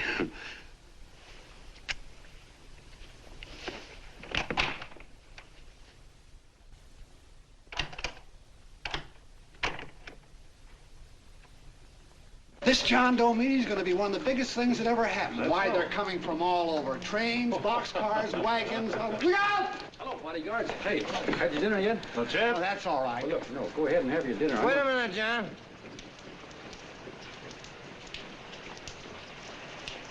Hello, Mr. Cannell. How are you, John? John, I want to have a little talk with you. What's the matter? Are you falling? Come here. Hey, boss. Oh, quiet. Say, tell me something. Did you read the speech you're going to make tonight? No, I never read the speeches before I make them. I get more of a kick out of it that way. Uh-huh. It's just exactly what I thought. Beanie, go on down to the office, tell Pop to give you the speech. There's a copy on my desk. Gee whiz, boss, you know Mr. Norton told me not to leave him, not even for a minute. Go on. We'll be at Jim's bar up the street. You're a nice guy, John. I like you. You're gentle. I always like gentle people. Me, I'm hard. Hard and tough. I got no use for hard people.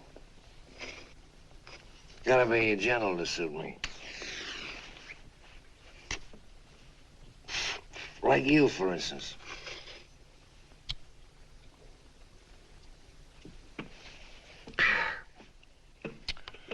Yep, I'm hard. But you want to know something? I've got a weakness. Never guessed that, would you? Well, I have. Want to know what it is? Star-Spangled Banner. Screw you, huh? Well, maybe it is, but play the Star-Spangled Banner. I'm a sucker for it. Always gets me right here. Know what I mean? Yeah, it gets me right back here. Oh, back there, huh? Well, every man to his own taste. You weren't old enough. You weren't old enough for the World War, were you, Jim? No, of course not. No, you must have been just kidding. I was just ripe and raring to go. You know what my old man did when I joined up? He joined up, too. Got to be a sergeant. And here's a kick for you. We were in the same outfit. Funny, huh? Hmm?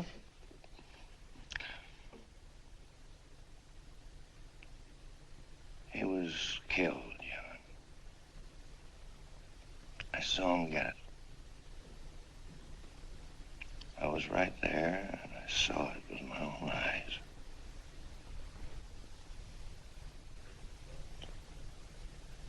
Me, I came out without a scratch. That is, excepting my ulcers.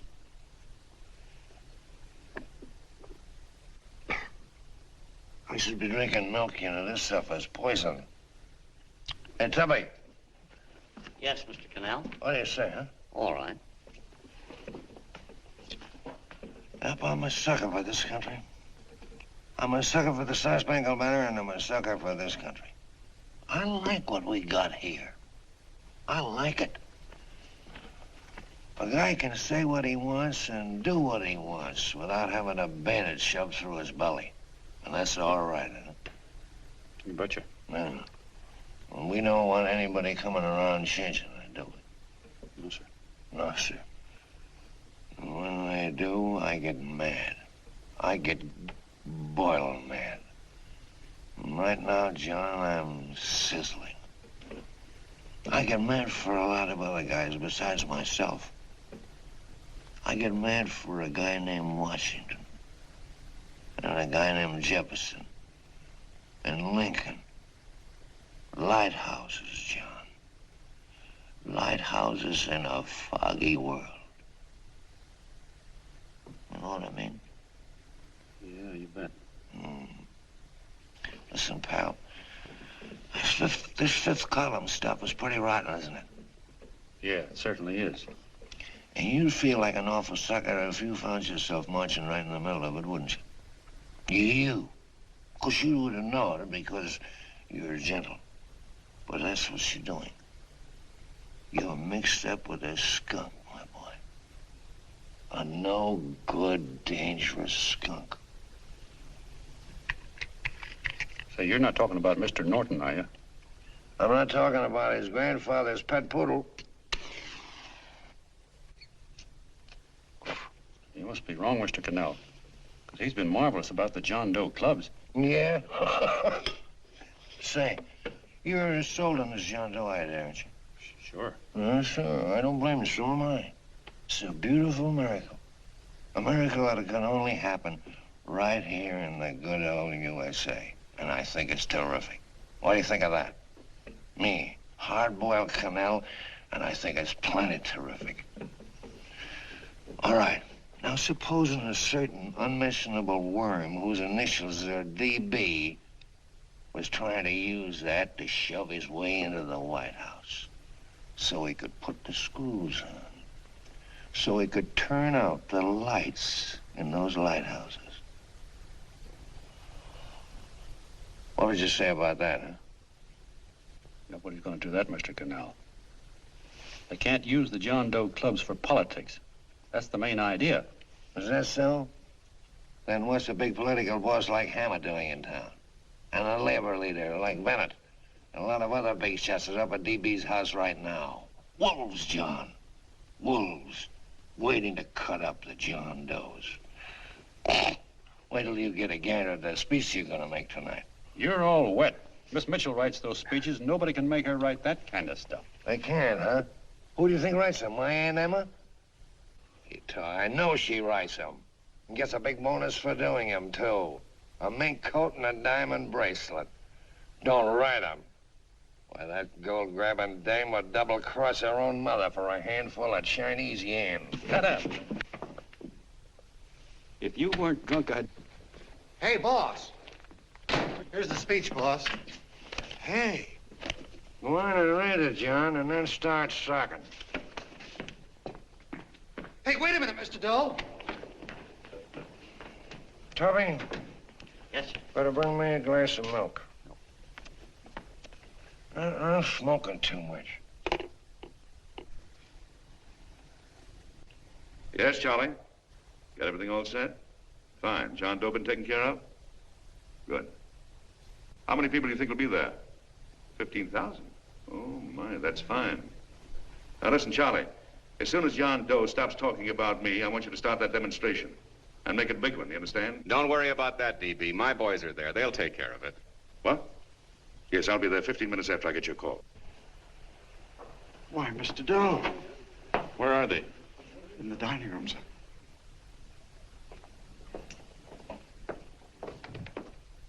Now, gentlemen, I think we're about ready to throw that great big bombshell. Yeah, well, it's about time. Even a conservative estimate shows that we can count on anywhere between 10 and 20 million John Doe votes. Now, add to that the labor vote that Mr. Bennett will throw in, and the votes controlled by Mr. Hammett and the rest of you gentlemen in your own territories, and nothing can stop us. As I said before, I'm with you, providing you can guarantee the John Doe vote. Don't worry about that. You can count on me on one condition. Little Bennett's got to be taken care of. Didn't I tell you that everybody in this room would be taken care of? My agreement with you gentlemen stands. I'm with you, DB, but I still think it's a very daring thing we're attempting. These are daring times, Mr. Barrington. We're coming to a new order of things. There's too much talk been going on in this country. Too many concessions have been made. What the American people need is an iron hand. You're right. Right, that's true. You're quite right, DB. Discipline. Right. And now, may I offer a little toast to Miss Ann Mitchell, the brilliant and beautiful lady who is responsible for all this. Miss Mitchell. Mr. Norton, I'd like to talk to you alone for a minute. Oh, Miss Mitchell has something to say to us. Let's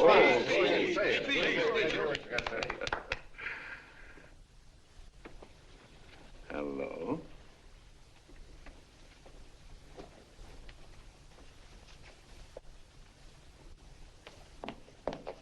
John, I'm so glad to see you. I was terribly worried. Did you write this? Yes, I did, John, but I had no idea what was going on.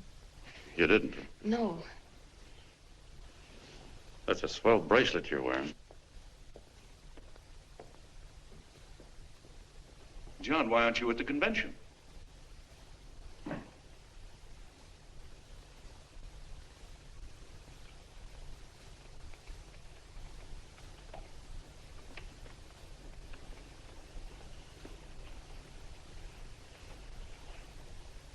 Is there anything wrong? No, nothing's wrong. Everything's fine. So there's going to be a new order of things, huh? Everybody's going to cut himself a nice fat slice of the John Does, eh? You forgot one detail, Mr. Big Shot. You forgot me, the prize stooge of the world. Why, if you or anybody else thinks he's going to use the John Doe clubs for his own rotten purpose, he's going to have to do it over my dead body. Oh, hold on a minute, young man. Hold on. That's rather big talk. I started the John Doe clubs with my money. And I'll decide whether or not they're being properly used. No, you won't. You're through deciding anything. And what's more, I'm going down to that convention and I'm going to tell those people exactly what you and all your fine feathered friends here are trying to cook up for them. And I'm going to say it in my own words this time. Stop it, baby. You ruined us, Stevie. Wait a minute, fella. My uncle wants to talk to you. Listen to me, my son. Before you lose your head completely, may I remind you that I picked you up out of the gutter and I can throw you right back there again? You've got a nerve accusing people of things. These gentlemen and I know what's best for the John Does of America, regardless of what tramps like you think. Get off that righteous horse of yours and come to your senses. You're the fake. We believe in what we're doing. You're the one that was paid the 30 pieces of silver. Have you forgotten that? Well, I haven't. You're a fake John Doe, and I can prove it. You're the big hero that's supposed to jump off tall buildings and things. Do you remember? What do you suppose your precious John Does will say when they find out that you never had any intention of doing it, that you were being paid to say so? You're lucky they don't run you out of the country. With the newspapers and the radio stations that these gentlemen control, we can kill the John Doe movement deader than a doornail. We'll do it, too, the moment you step out of line. Now, if you still want to go to that convention and shoot your trap off, you go ahead and do it.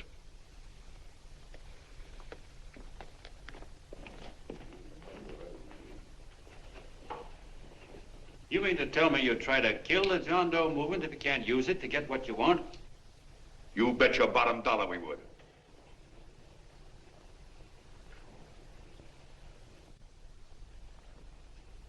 Well, that certainly is a new low. I guess I've seen everything now. You sit there back of your big cigars and think of deliberately killing an idea that's made millions of people a little bit happier.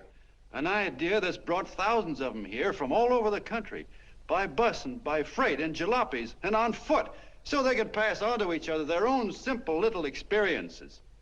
Why, look, I'm just a mug and I know it, but I'm beginning to understand a lot of things. Why, your type's as old as history. If you can't lay your dirty fingers on a decent idea and twist it and squeeze it and stuff it into your own pocket, you slap it down. Like dogs, if you can't eat something, you bury it. Why, this is the one worthwhile thing that's come along. People are finally finding out that the guy next door isn't a bad egg. That's simple, isn't it? And yet a thing like that's got a chance of spreading till it touches every last doggone human being in the world, and you talk about killing it. Why, when this fire dies down, what's going to be left? More misery, more hunger, and more hate. And what's to prevent that from starting all over again? Nobody knows the answer to that one, and certainly not you with those slimy, bollocksed-up theories you got. The John Doe idea may be the answer, though. It may be the one thing capable of saving this cockeyed world, yet you sit back there on your fat hulks and tell me you'll kill it if you can't use it. Well, you go ahead and try. You couldn't do it in a million years with all your radio stations and all your power, because it's bigger than whether I'm a fake. It's bigger than your ambitions, and it's bigger than all the bracelets and fur coats in the world. You bet it is, John. And that's exactly what I'm going down there to tell those people. Wait a minute, you ungrateful rat. My uncle's been too good. He's getting away. Give me the bullet. I've always told you, D.B., you're playing with dynamite. Which way? All right, now, get away. Before he gets through tonight, he'll ruin us all. Now, stop and cold. Don't worry, I've been ready for this. John! Oh, John, please listen to me.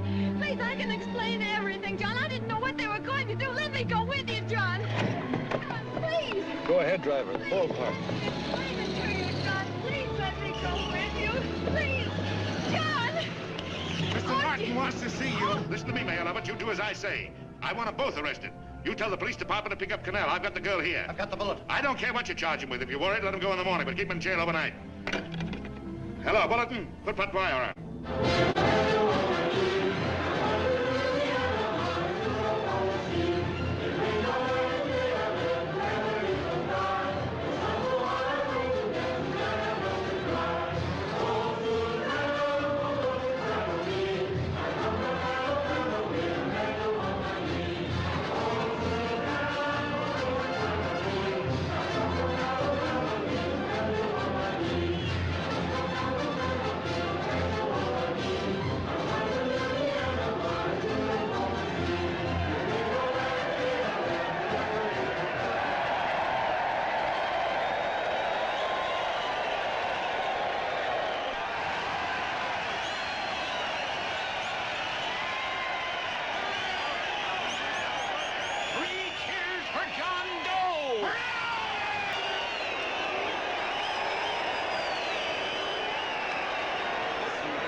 short fare. Quiet, please. Ladies and gentlemen, let us have a moment of silent prayer for the John Does all over the world, many of whom are homeless and hungry. Rise, please. Everybody rise.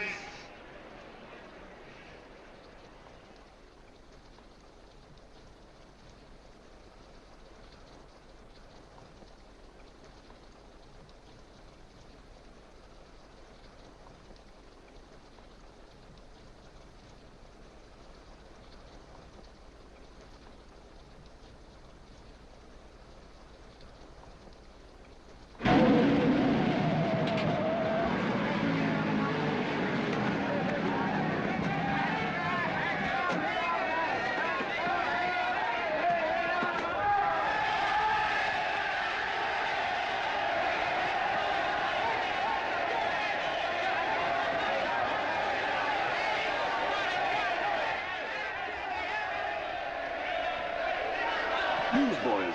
Hundreds of yelling newsboys are swarming into the park like locusts. They're yelling John Doe's a fake. Fake.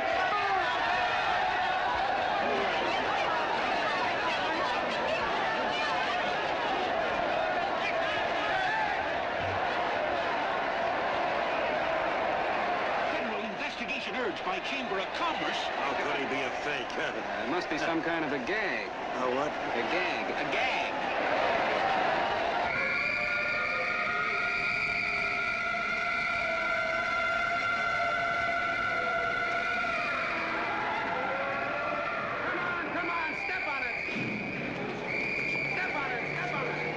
Places now, so let's get going. Wait for the face. Hey, miss, will you autograph my balloon? Sure.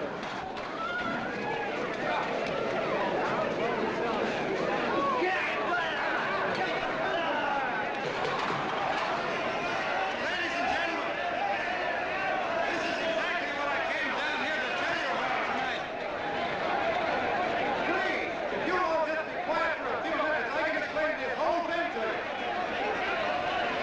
As you all know, this paper is published by a man by the name of D.B. Norton. Mr. D.B. Norton. Look, Wait a minute!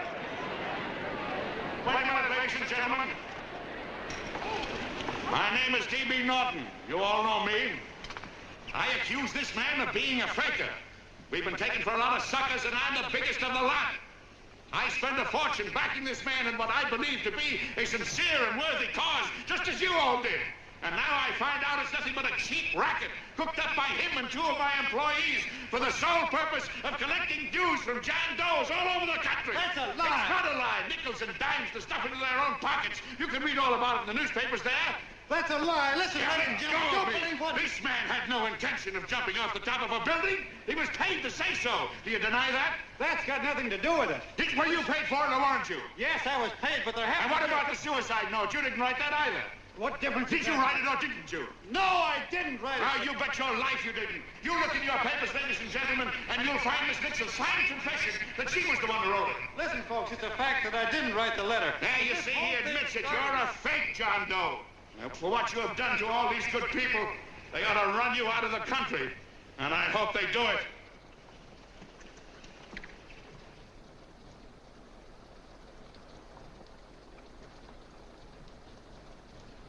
Speak up, John. We believe you. Please, listen, folks. Now that he's through shooting over his face, I've got a couple of things to tell you about. Come on, the rest of you get in here and riot. Break this crowd up. Come on. I'm sorry, folks, but we can't hear him anymore. Something's gone wrong with the loudspeakers. John Doe's a fake! Boo! They can't hear me. This thing's not working. Ladies and gentlemen.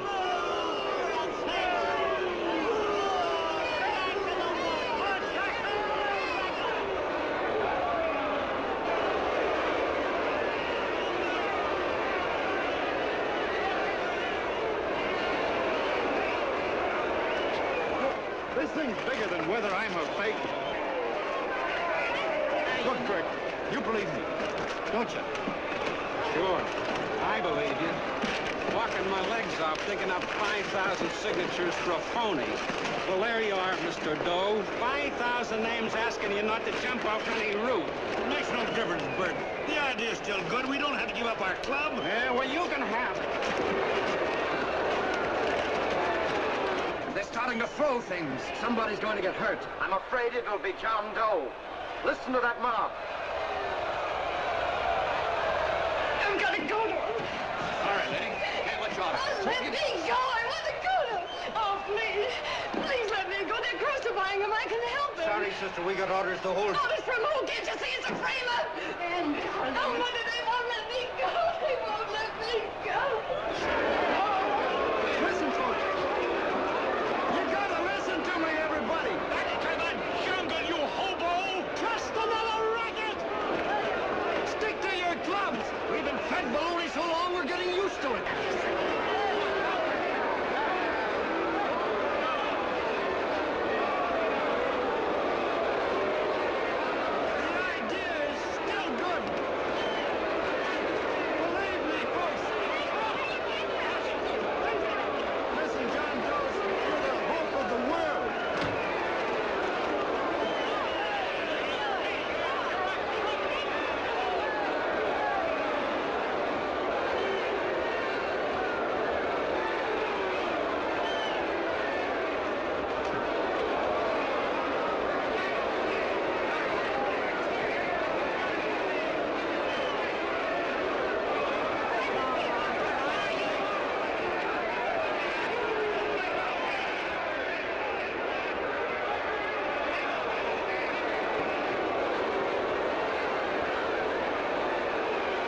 Finally managed to get him out of the park.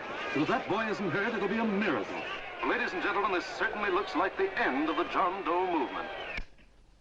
Well, boys, you can chalk up another one to the Pontius Pilates.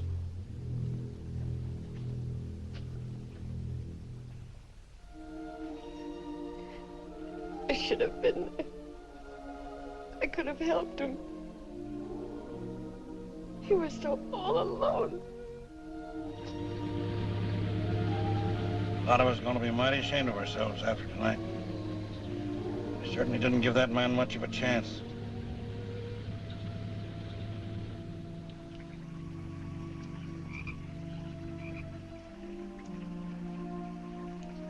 Have some more coffee, Long John?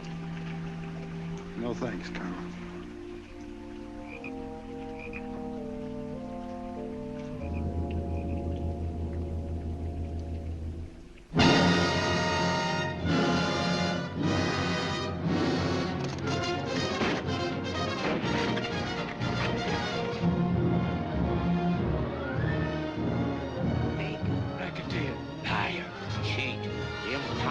Why don't you jump? Christmas Eve at midnight.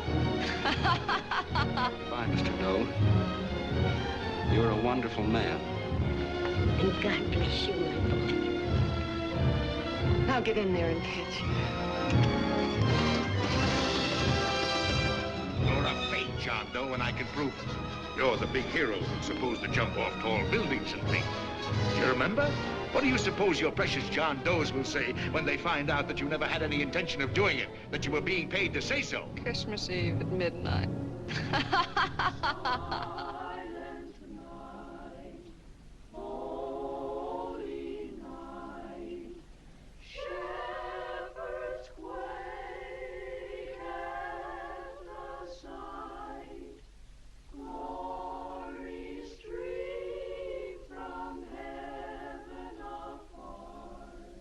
Merry Christmas, son. Oh, Merry Christmas.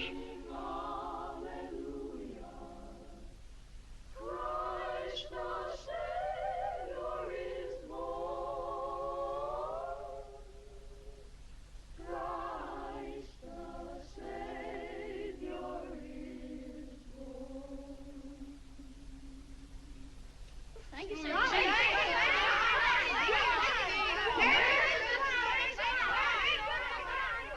Who?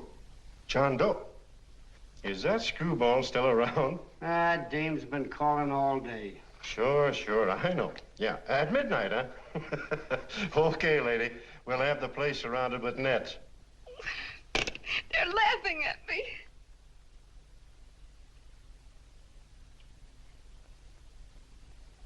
You're a sick girl, Anne. You better take it easy. Whom are you calling now? You called that number not 10 minutes ago. Hello, Mr. Cannell. Have you seen him yet? Have you... Now listen, Ann, he can't possibly get in without our seeing him. I'm watching the side door and the colonel's out front, so stop worrying. Oh. Thank you.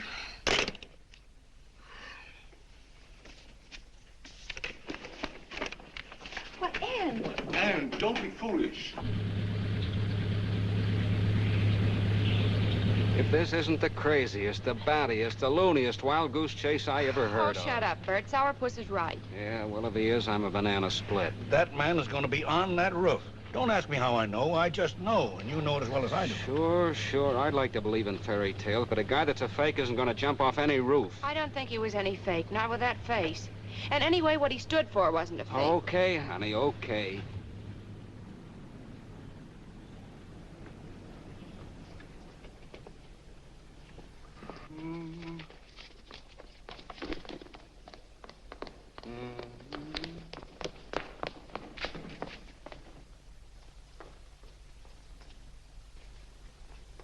Elevators ain't running. Colonel, You shouldn't have got out of bed, miss. has he been here? No. Have you seen him? I ain't seen him for a week. Where's Cannell? He's watching the other door. Oh, gee, you're swell. Oh. No sense in going up there. I've been here for hours. He ain't here. Let me go, will you? Now that's crazy. It's 14 floors.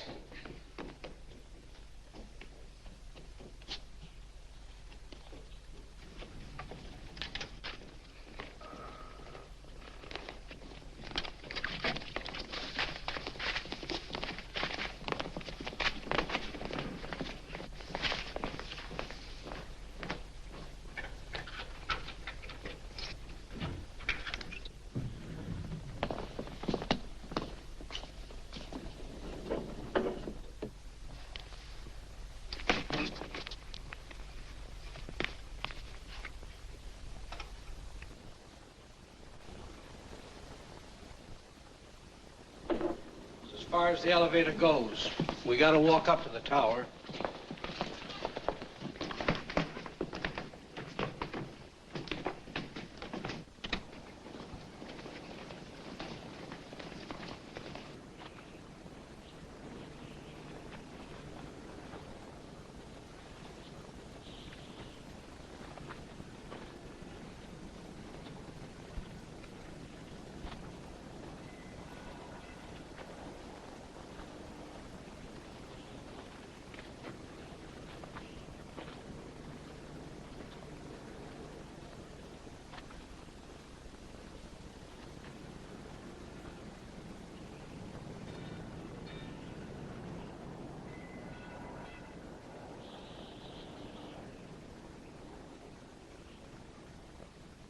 That tramp was probably full of Christmas cheer and asleep in some flop house. Let's go. I've got to decorate my tree.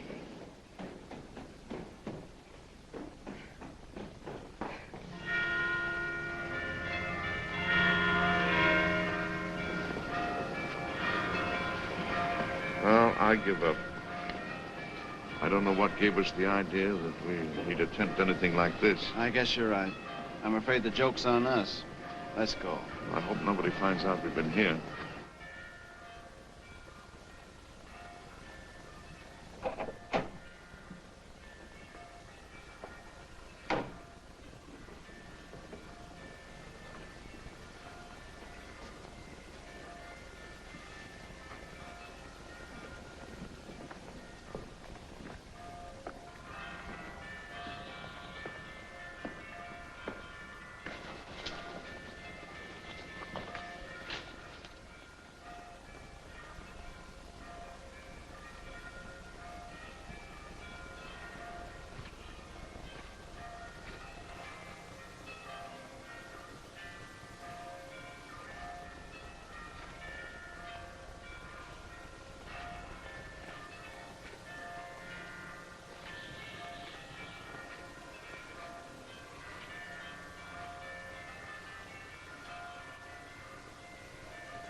wouldn't do that if I were you, John.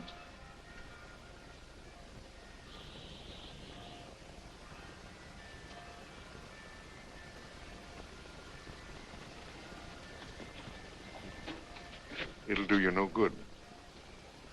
The mayor has policemen downstairs with instructions to remove all marks of identification you may have on your person.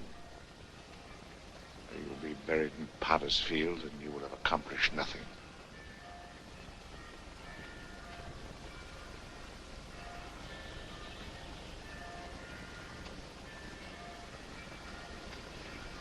I've taken care of that. I've already mailed a copy of this letter to Mr. Cannell. John, why don't you forget this foolishness? Stop right where you are, Mr. Norton, if you don't want to go overboard with me.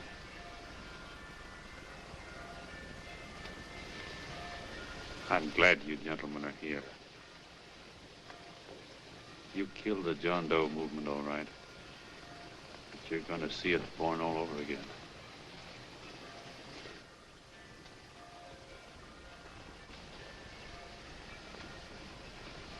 Now, take a good look, Mr. Norton. John! John! Oh, John, no, I won't let you. I love you, darling. Oh, please. Please don't give up. We'll start all over again. Just you and I. It isn't too late. The John Doe movement isn't dead yet. You see, John, it isn't dead or they wouldn't be here. It's alive in them. They kept it alive by being afraid of it. That's why they came up here. Oh, darling.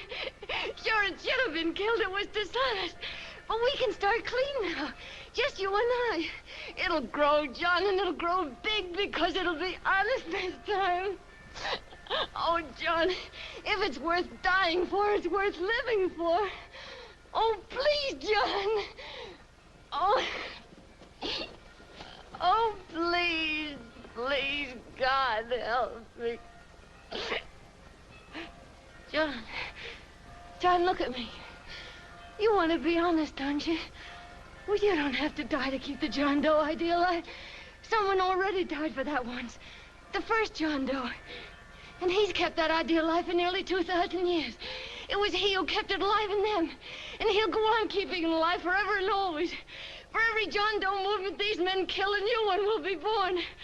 That's why those bells are ringing, John. They're calling to us. Not to give up, but to keep on fighting, to keep on pitching. Oh, don't you see, darling? This is no time to give up. You and I, John, we... Oh, no. No, John. If you die, I want to die, too. Oh, I love you. Oh, John.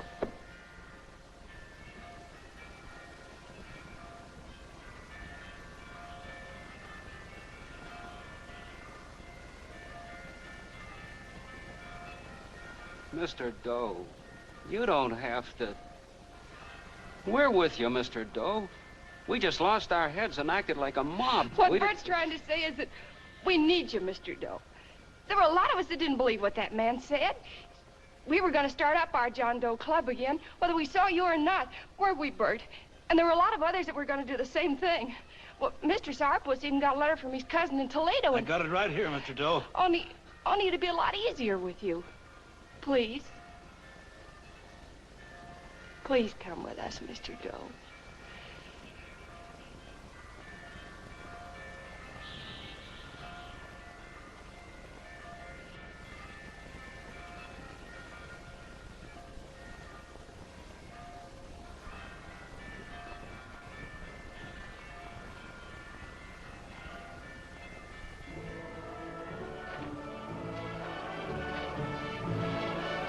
Long John. Mr. Doe. Here, we'll help you with her. She'll be all right. Mr. Doe, take her right down to the car. And right up. Look, we got a car right down to where it is. Lay on, Norton. The people. Try and lick that.